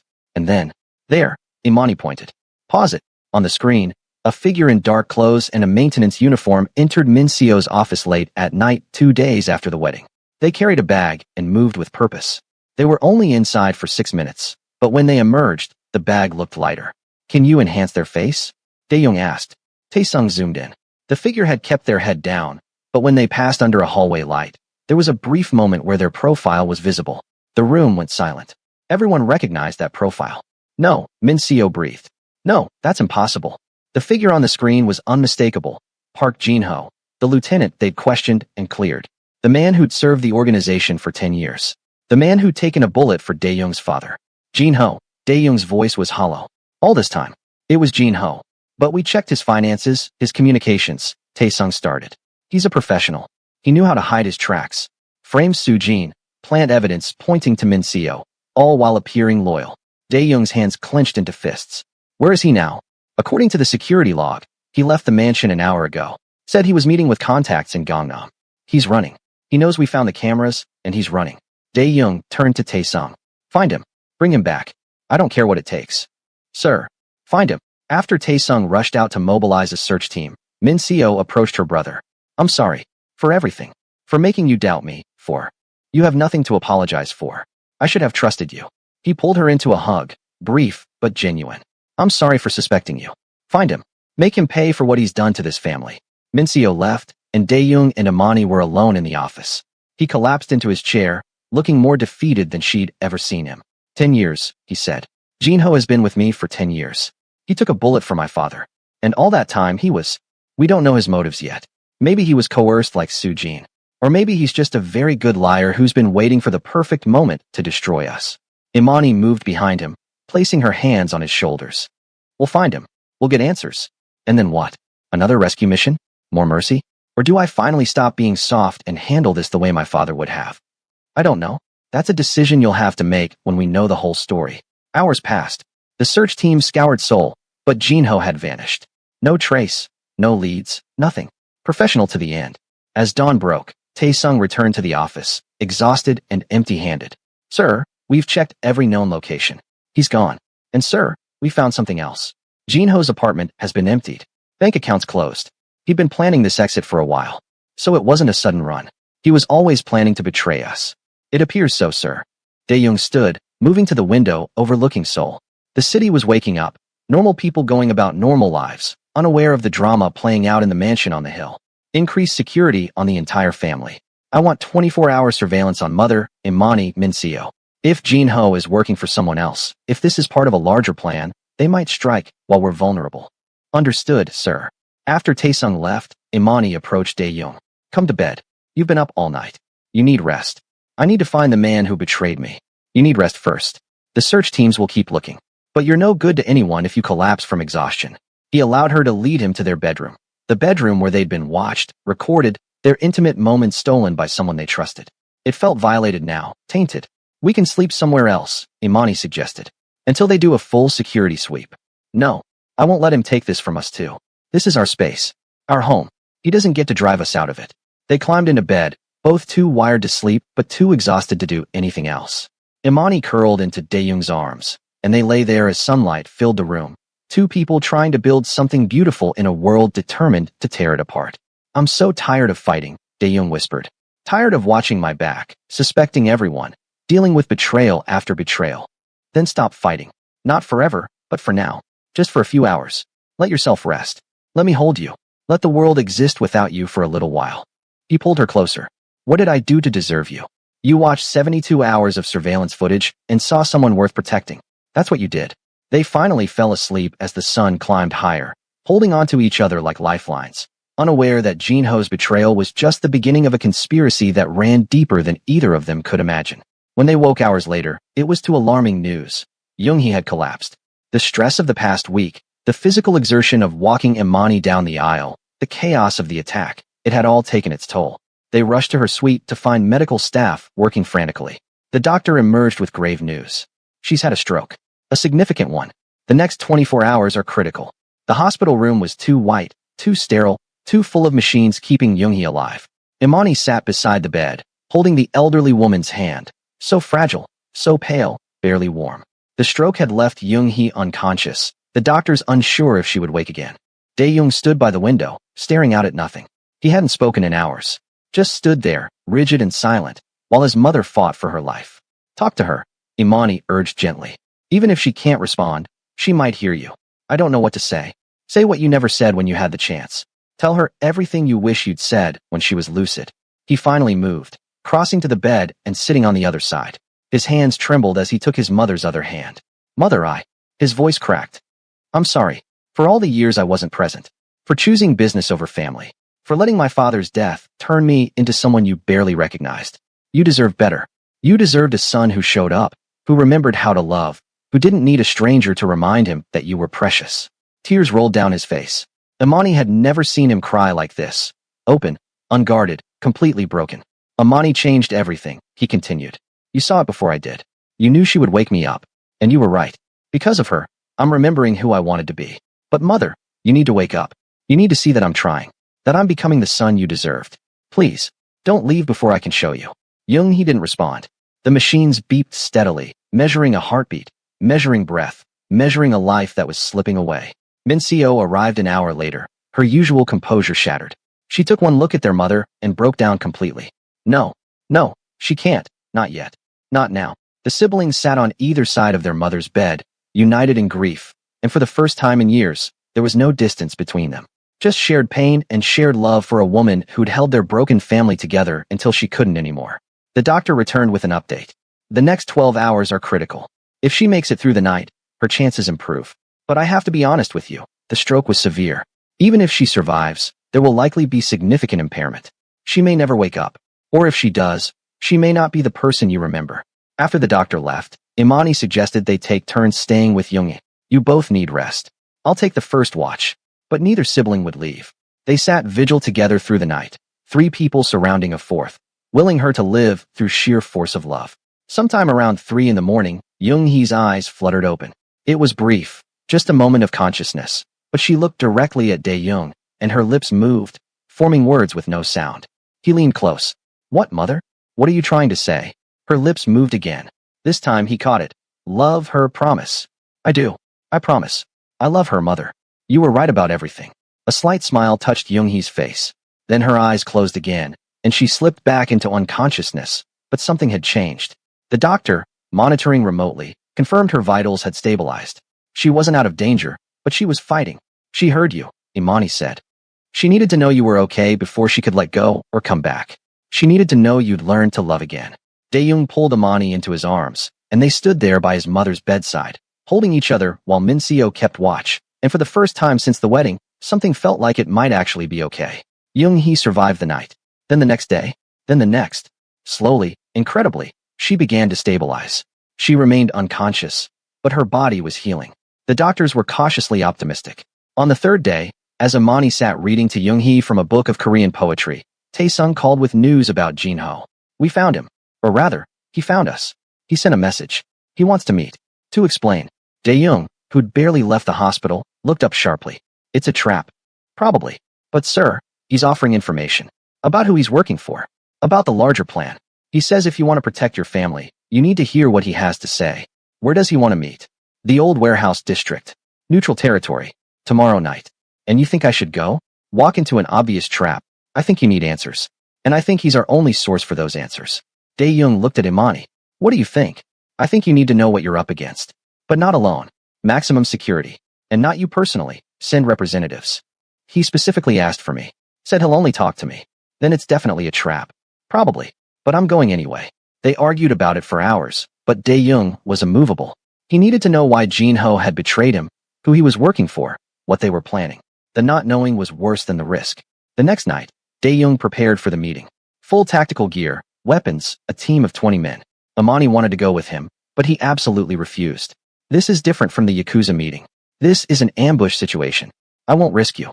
And what if you don't come back? What if this is the last time I see you? He pulled her close, kissing her deeply. Then know this. Marrying you was the best decision of my life. You saved me, Imani. In every way a person can be saved. Don't talk like that.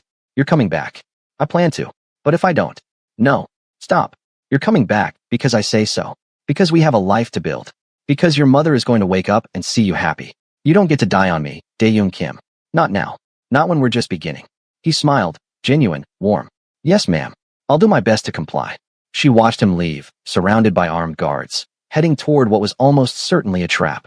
And all she could do was wait and pray. The warehouse district was exactly as ominous as expected. Abandoned buildings, broken windows, shadows everywhere.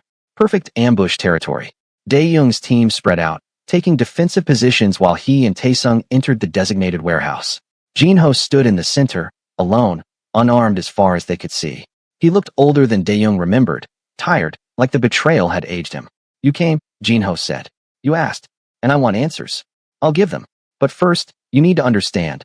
I never wanted to betray you. I was forced. Everyone says that. Sujin said that. But you had choices. Not the choices you think. Sir, 3 years ago, your father made a decision. A business deal that went bad. People died. Innocent people. And one of those people, Jin-ho's voice broke, was my daughter. Dae-young went still. What? She was 17. Wrong place, wrong time. Caught in crossfire during a deal your father orchestrated. He covered it up, paid off authorities, made it disappear. But I knew. I always knew. My father never mentioned. Of course he didn't. I was loyal. I kept silent. I took the blood money he offered and buried my daughter and swallowed my grief because that's what soldiers do in this world. But when he died and you took over, I saw an opportunity. Not for revenge against you. You didn't kill her.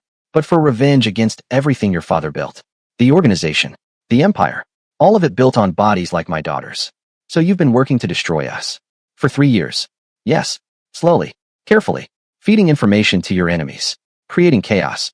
Waiting for the perfect moment to watch it all crumble. And the surveillance? Installing cameras to watch me and my wife. That wasn't me. That was them. The people I'm working with. They wanted leverage over you. Information to use. I just provided access. Who are you working with, Jin-ho? Who's them? Jin-ho's expression shifted. That's the information I'm trading. I'll tell you everything. Names, plans, all of it. In exchange for one thing. What? Let me walk away. Let me disappear. I've given you 3 years of my life destroying what destroyed my daughter. I'm tired. I just want to go. Dae-young studied the man who'd been his father's most loyal soldier. Who'd taken a bullet for the family. who'd lost everything because of that same family. Why should I let you go? You facilitated an attack on my wedding. You put my wife in danger. Because unlike your father, you understand mercy. Your wife taught you that. And because deep down, you know your father's world deserves to burn. You're trying to build something different, something better. I can respect that. But I can't forgive what was taken from me. Tell me who you're working with first. Then I'll decide. Jinho took a breath. An alliance. Yakuza? Yes, but also members of your own organization. People who think you're making the family weak with your new approach. People who want the old ways back. And he hesitated. Someone very close to you. Someone in your family. Who? I don't know their identity. We only communicated through intermediaries. But they have intimate knowledge of your personal life. They knew about Imani before you hired her. Knew about your mother's condition. Knew everything. It's someone you trust absolutely. A chill ran down Dae-young's spine. You're saying there's another traitor. Someone still in my house. Yes. And they're more dangerous than I ever was because you'd never suspect them. They're patient. They're careful. And they're waiting for exactly the right moment to strike. Before Dae-young could respond, his radio crackled. One of his perimeter guards. Sir, we have incoming vehicles. Multiple. Armed. This is an ambush. Jinho's face showed genuine surprise. This wasn't supposed to. Gunfire erupted outside. The trap had been sprung, but not by Jinho. Someone else had known about this meeting. Someone else had set this up. Move. Taesung yelled, pulling Dae-young toward cover. What happened next was chaos. A firefight in the warehouse. Bullets ricocheting off metal. Men shouting. Smoke filling the air. Dae-young caught a glimpse of Jinho running toward a side exit, disappearing into the shadows. Gone. The attackers were professional, organized, well-armed. But Dae-young's team was better trained. After 15 minutes of intense combat, the attackers retreated, leaving 4 bodies behind. 2 of Dae-young's men were wounded but alive. In the aftermath, searching the bodies, they made a chilling discovery. The attackers weren't Yakuza. They were Korean. Members of Dae-young's own organization. Or former members, at least. Sir, Taesung said quietly.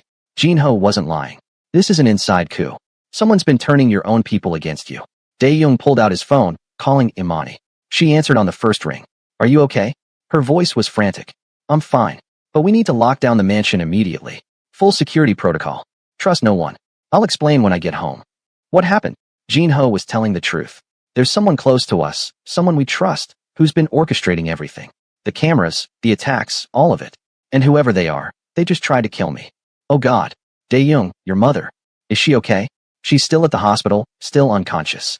But if there's a traitor close to us, if they want to hurt the family, I'm sending a team to the hospital now. Double the guards. No one gets in or out without Taesung's personal authorization. And Imani, you stay in our bedroom with the door locked until I get there. You understand? Yes. Just come home. Please. I'm coming. 20 minutes. The drive back to the mansion felt like hours. Dae-young's mind raced. Who could it be? Someone close. Someone trusted. Someone who knew everything. When he finally walked through the mansion doors, Imani flew into his arms. He held her tight, checking her for injuries even though she'd been nowhere near the fight. I'm okay, she assured him. But Dae-young, who could it be? Who do we trust that would do this? I don't know, but we're going to find out. Tonight. He called an emergency meeting. Taesung, Min Seo, and the 3 highest-ranking members of the organization who'd been with him longest. Everyone he trusted absolutely. They gathered in his office, and Dae-young explained everything. Jinho's confession. The ambush. The insider plot. Someone in this organization has been working against us, he said. Someone with deep access. Someone we all trust. And until we identify them, no one is above suspicion. Including everyone in this room. Min Seo's eyes widened. You suspect us? The people who've been loyal to you since the beginning? I suspect everyone. Because that's what this person wants. To destroy trust. To divide us. To make us turn on each other. Taesung spoke up. Sir, I understand your caution, but we need to work together to find this person. If we start suspecting each other, we play into their hands. Agreed. Which is why we're going to verify everyone's loyalty. Starting now, I want full access to everyone's communications, finances, movements for the past 3 months. Everyone. No exceptions. One of the lieutenants, a man named Choi, bristled. Sir, that's non-negotiable. If you're truly loyal, you have nothing to hide. If you refuse, you become a suspect. The meeting lasted hours. Plans were made. Security tightened. Background checks initiated. And through it all, Dae-young couldn't shake the feeling that the traitor was closer than he thought. As dawn approached, and the meeting finally ended, he and Imani were alone again in their bedroom. The bedroom that had been violated with cameras that represented both their intimacy and their vulnerability. We should move to a different room, Imani suggested. Until this is resolved. No. I told you before, they don't get to take this from us. This is our space. But even as he said it, he knew something had fundamentally changed. The safety they'd felt was an illusion. The trust they'd built was fragile. And somewhere out there, someone was watching, waiting, planning their next move. Imani curled into his arms, and they lay there in exhausted silence, two people trying to hold on to each other while everything around them threatened to explode. I'm scared, she whispered. More scared than I've ever been. Me too. What if we can't figure out who it is? What if they succeed in whatever they're planning? Then we face it together. That's all we can do. Stay together, trust each other, and fight like hell for the life we're trying to build. Promise me something. Anything. Promise that no matter what happens, no matter who the traitor turns out to be, you won't let it destroy you. Don't let it make you cold again. Don't let it steal the progress we've made. He kissed her forehead. I promise. You've shown me who I want to be. I won't lose that. Not even for this. They fell asleep holding each other, aware that somewhere in the mansion, someone was still watching, still planning, still waiting for the perfect moment to strike. And neither of them knew that the answer to who was betraying them was closer than they could possibly imagine. So close that when the truth finally came out, it would shatter everything they thought they knew about family, loyalty, and trust. Can you trust someone completely when you don't know who's really on your side? Have you ever felt like everyone around you might be hiding something? Share your thoughts in the comments. The investigation consumed the next 48 hours. Every member of the organization underwent scrutiny. Financial records were pulled. Communications analyzed. Movement patterns tracked. Dae-young and Tae-sung worked around the clock, searching for the one piece of evidence that would reveal the traitor's identity. Imani spent most of her time at the hospital with Young-hee, who remained unconscious but stable. The doctors were cautiously optimistic she might wake soon, though what condition she'd be in remained unknown. On the third day after the warehouse ambush, Tae-sung made a breakthrough. Sir, I found something. A pattern in the communication logs. He pulled up data on his tablet. Someone's been using the mansion's encrypted network to send messages to unknown recipients. The messages are deleted immediately, but the metadata remains. Can you trace who's sending them? The access code's linked to... Sir, this doesn't make sense. Show me. Tae-sung turned the tablet. The access code belonged to someone impossible. Someone who'd been dead for 5 years. My father. Dae-young stared at the screen. That's my father's personal code. No one should have access to that. Unless someone who knew him intimately has been using his old credentials. Someone who had his passwords, his access, his complete trust. A chill ran down Dae-young's spine. Who would have had all that? Before Tae-sung could answer, his phone rang. The hospital. Young-hee had woken up. They rushed to her room to find Young-hee sitting up slightly, still weak but conscious and lucid. Her eyes found Dae-young immediately. My son, she whispered, her voice raspy. You came. Of course I came. Mother, you scared us. The stroke was inevitable. This old body is giving up. But I had to wake up. Had to warn you. Her hand gripped his with surprising strength. Danger. So much danger. Close to you. Someone you trust. Watching, waiting. I know, Mother. We're looking for them. We'll find them. No. Her agitation grew. You don't understand. Not just organization. Family. Your own blood. Betrayal from blood. Mother, calm down. You need to rest. No time. Listen. Your father, before he died, he told me, secrets. Terrible secrets. Things he did. People he hurt. And someone knows. Someone wants revenge. Using you to destroy everything he built. Imani, standing by the door, spoke gently. Who, Yama? Who wants revenge? Young-hee's eyes shifted to Imani. Daughter. My precious daughter. Protect him. When the truth comes, protect him. Promise me. I promise. But what truth? Before Young-hee could answer, her monitors started beeping frantically. Nurses rushed in, pushing everyone out. Another episode. Another crisis. Young-hee's brief moment of consciousness had taken its toll. Back in the hallway, Dae-young slumped against the wall. She knows who it is. Or she knows something that would help us figure it out. She said blood, Imani noted. Betrayal from your own blood. That means family. But who? Mincio was cleared. There's no one else. He stopped, a horrible realization dawning. Unless there's family I don't know about. Unless my father had secrets even I wasn't aware of. They returned to the mansion to find Tae-sung waiting with more discoveries. Sir, I dug deeper into your father's past. The time period around when Jin-ho's daughter died. There are records. Sir, your father didn't just kill Jin-ho's daughter. There were 3 other civilian casualties that night. 3 people who had families. Who had loved ones. And those loved ones might want revenge. Exactly. I'm cross-referencing the victims with everyone who's had access to the mansion in the past year. Staff, contractors, associates, everyone. How long will that take? I'm running it now. Should have results in an hour. That hour felt eternal. Dae-young paced his office while Imani made tea that neither of them drank. When Taesung's tablet finally pinged with results, they both jumped. Sir, I have a match. One of the victims had a daughter. She would be 30 now. And sir, she's been working in the mansion for 8 months. Under a different name. With forged credentials that we never caught because she's been so useful, so trustworthy, so. Who? Dae-young demanded. Taesung pulled up a photo. A young woman, pretty, professional, always efficient and pleasant. Someone who'd integrated seamlessly into mansion life. Someone no one ever suspected. Dr. Yoon, Taesung said quietly. The physical therapist you hired to work with your mother.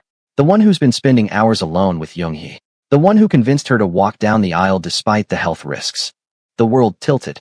Dr. Yoon had been with them for months. Had been trusted with Young-hee's care. Had been in the house during the wedding planning. Had access to everything. Knew everyone's schedules, their routines, their vulnerabilities. Her real name is Park Mi-young, Taesung continued. Her mother was one of the civilians killed in your father's operation. She's been planning this for years. Waiting for the perfect moment. And that moment is now, Dae-young realized. While Jin-ho's betrayal is exposed, while we're investigating everyone else, while my mother is vulnerable in the hospital. Sir, Dr. Yoon is at the hospital right now. She has a scheduled session with your mother. She's in Young-hee's room. Alone. Yes. The guards know her. Trust her. They let her through. Dae-young was already running. Imani and Taesung followed as he raced to his car, driving to the hospital with reckless speed, calling ahead to the security team at the hospital. No one touches my mother. No one goes in or out of that room until I get there. But when they arrived at Young-hee's floor, something was wrong. The guards posted outside her room were slumped against the wall, unconscious. The door to Young-hee's room stood open. Dae-young burst through to find Dr. Yoon. Mi-young, standing beside Young-hee's bed. In her hand was a syringe filled with clear liquid. Young-hee was unconscious, helpless, completely at her mercy. Don't. Dae-young's voice was deadly calm. Put it down. Mi-young looked up, and her expression was completely different from the pleasant professional they'd known. It was cold, calculated, filled with years of suppressed rage. I wondered how long it would take you to figure it out, she said. Longer than I expected, honestly. You're not as smart as your father. My father was a monster who killed your mother. I'm sorry for that. Genuinely sorry. But my mother had nothing to do with it. Let her go. Your mother married him. Bore his children. Supported his empire. She's as guilty as he was. She's dying. She has dementia. She doesn't even remember most of her life. What does killing her accomplish? Justice. Closure. The satisfaction of knowing your family suffered the way mine did. Mi-young's hand tightened on the syringe. My mother was a schoolteacher. Did you know that? She taught kindergarten. She was in the wrong place at the wrong time, and your father killed her like she was nothing. I was 8 years old. I watched them lower her body into the ground, and I swore I would make your family pay. Then make me pay? Not her. She's innocent. No one in your family is innocent. Dae-young took a step closer. You're right. My father was a monster. He killed innocent people. He destroyed families. He deserved to die for what he did. But he's already dead. Killing my mother won't bring yours back. No, but it will hurt you the way I've been hurt. And that's enough. She moved to inject Young-hee, but Imani, who'd been quietly circling around, lunged forward, grabbing Mi-young's arm. The syringe went flying. The two women struggled as Dae-young rushed to secure his mother. Security guards, conscious ones summoned by Taesung, flooded into the room, pulling Mi-young away from Imani. She fought like someone with nothing to lose, screaming about justice and revenge, and all the years she'd spent planning this moment. When she was finally restrained, when Young-hee was confirmed safe, the syringe had been filled with a lethal dose of morphine that would have looked like natural complications from her stroke. Dae-young stood before the woman who'd nearly destroyed his family. I'm sorry, he said, for what my father did to you, to your mother, to everyone he hurt in his quest for power. You deserve better. Your mother deserved better. But this, revenge, murder, destroying innocent people, it doesn't make you better than him. It makes you exactly like him. Mi-young's rage crumbled into sobs. She was everything to me. Everything. And he took her like she was nothing. I know. And I can't fix that. I can't bring her back. All I can do is promise that I'm not him. That I'm trying to build something different. Something that doesn't sacrifice innocent people for power. Does that matter? To me? To my mother? Maybe not. But it might matter to the next person who loses someone. It might mean one less Park Mi-young in the world, carrying rage and planning revenge. It might mean something changes. She looked at him with such pain, such brokenness. What happens to me now? That depends. You attacked my mother. Facilitated attacks on my family. Betrayed our trust. The law says you should be prosecuted. My organization says you should be eliminated as a threat. So kill me. I don't care anymore. I've got nothing left. Or, Imani said quietly, you could choose to live differently. We can't change the past, but we can choose how we move forward. Your mother was a teacher. Would she want you to become a murderer in her name? The question hit like a physical blow. Mi-young collapsed, the weight of years of rage and grief finally breaking her. The legal aftermath was complex. Mi-young was arrested, faced charges, but Dae-young used his influence to ensure she received psychiatric help rather than just punishment. It wasn't forgiveness, exactly. Just recognition that trauma had created trauma, and someone needed to break the cycle. Jin-ho was never found. He'd disappeared completely, presumably living out his remaining years somewhere far from Seoul's criminal underworld. Young-hee recovered slowly from both the stroke and the attempted murder. Her lucid moments remained rare, but when she was present, she was happy, surrounded by family who'd learned to show up for each other. A week after Mi-young's arrest, as Dae-young and Imani prepared for bed in their suite, which had been thoroughly swept and secured, she asked him a question. Do you think we'll ever feel safe? Really safe? I don't know. Safety might be an illusion in our world. But we have each other. We have love. We have the choice to build something better than what came before. That might have to be enough. It is enough. For me, you're enough. He pulled her close, and they stood there, two people who'd gotten married in chaos, survived betrayals, fought wars, and somehow still found love in the wreckage. I want to show you something, Dae-young said, pulling away to retrieve a sketchpad from his desk. He showed her a drawing, a building design, beautiful and modern, with Korean traditional elements mixed with contemporary architecture. It was stunning. I started designing again, he admitted. Late at night, when I can't sleep. Just remembering who I used to be, who I might become again. It's beautiful. Will you build it? Maybe. Someday. When things are more stable. When I can afford to dream about more than just survival. Then I'll hold on to that dream with you. Until someday becomes now. They kissed, and it felt like a promise of better tomorrows. But as they pulled apart, Dae-young's phone buzzed. A message from Taesung. His expression changed as he read it. What? Imani asked. What's wrong? Jin-ho. They found him. Or rather, found his body. He's dead. Single gunshot to the head, execution style. Imani's blood ran cold. Someone killed him? Someone who didn't want him talking anymore. Someone who wanted to ensure their involvement stayed secret. Dae-young pulled up the attached photo. Jin-ho's body in an abandoned building. A simple message written on the wall behind him in blood. The message read, Phase 1 complete. Phase 2 beginning. Phase 2. Imani whispered. What's Phase 2? Dae-young's jaw clenched. I don't know. But whoever's behind this, whoever's orchestrating these betrayals, they're not done. Mi-young wasn't the end. She was just the beginning. As they stared at the message, a new email arrived on Dae-young's phone. Sender, unknown. Subject, family secrets. The email contained a single attachment, a photo of Dae-young's father with a woman who wasn't Young-hee, and a child who looked exactly like a young Dae-young. The message was simple. Did you really think you knew all your father's secrets? Phase 2 reveals what he kept hidden. The child he abandoned. The family he destroyed, and the revenge they've been planning for 30 years. See you soon, brother. Brother. Dae-young stared at the screen, the implications hitting like a tsunami. His father had another child. He had a sibling he'd never known about. Someone who'd been planning revenge for 3 decades. Someone who'd orchestrated Jin-ho and Mi-young and everything that had happened. And they were just getting started. Dae-young. Imani's voice was distant, terrified. What does it mean? He looked at her. This woman he'd married weeks ago. This woman who'd changed his entire world. It means everything we've been through was just a test. A warm-up. The real threat, my unknown sibling, they've been watching all along. Waiting. Planning. And now they're ready to destroy everything. What do? We prepare for war. A war we didn't even know we were fighting. A war that started 30 years ago with my father's betrayal. And one that won't end until someone wins. Completely. They stood there in their bedroom, holding each other as the weight of this new threat settled over them like a shroud. Outside, Seoul glittered in the darkness, unaware that in one mansion on a hill, 2 people were realizing their fight was far from over. It was just beginning. If you made it this far, thank you for staying with this story. What do you think happens in Phase 2? Who is this mysterious sibling? Can Dae-young and Imani survive a threat they never saw coming? Drop your thoughts in the comments. Smash that like button if this story has had you on the edge of your seat. And subscribe because Part 3 is going to be absolutely explosive. Secrets from the past colliding with the present. Family betrayals that run deeper than anyone imagined, and a love that will be tested like never before. The story of Dae-young and Imani isn't over. It's only just begun. See you in Part 3.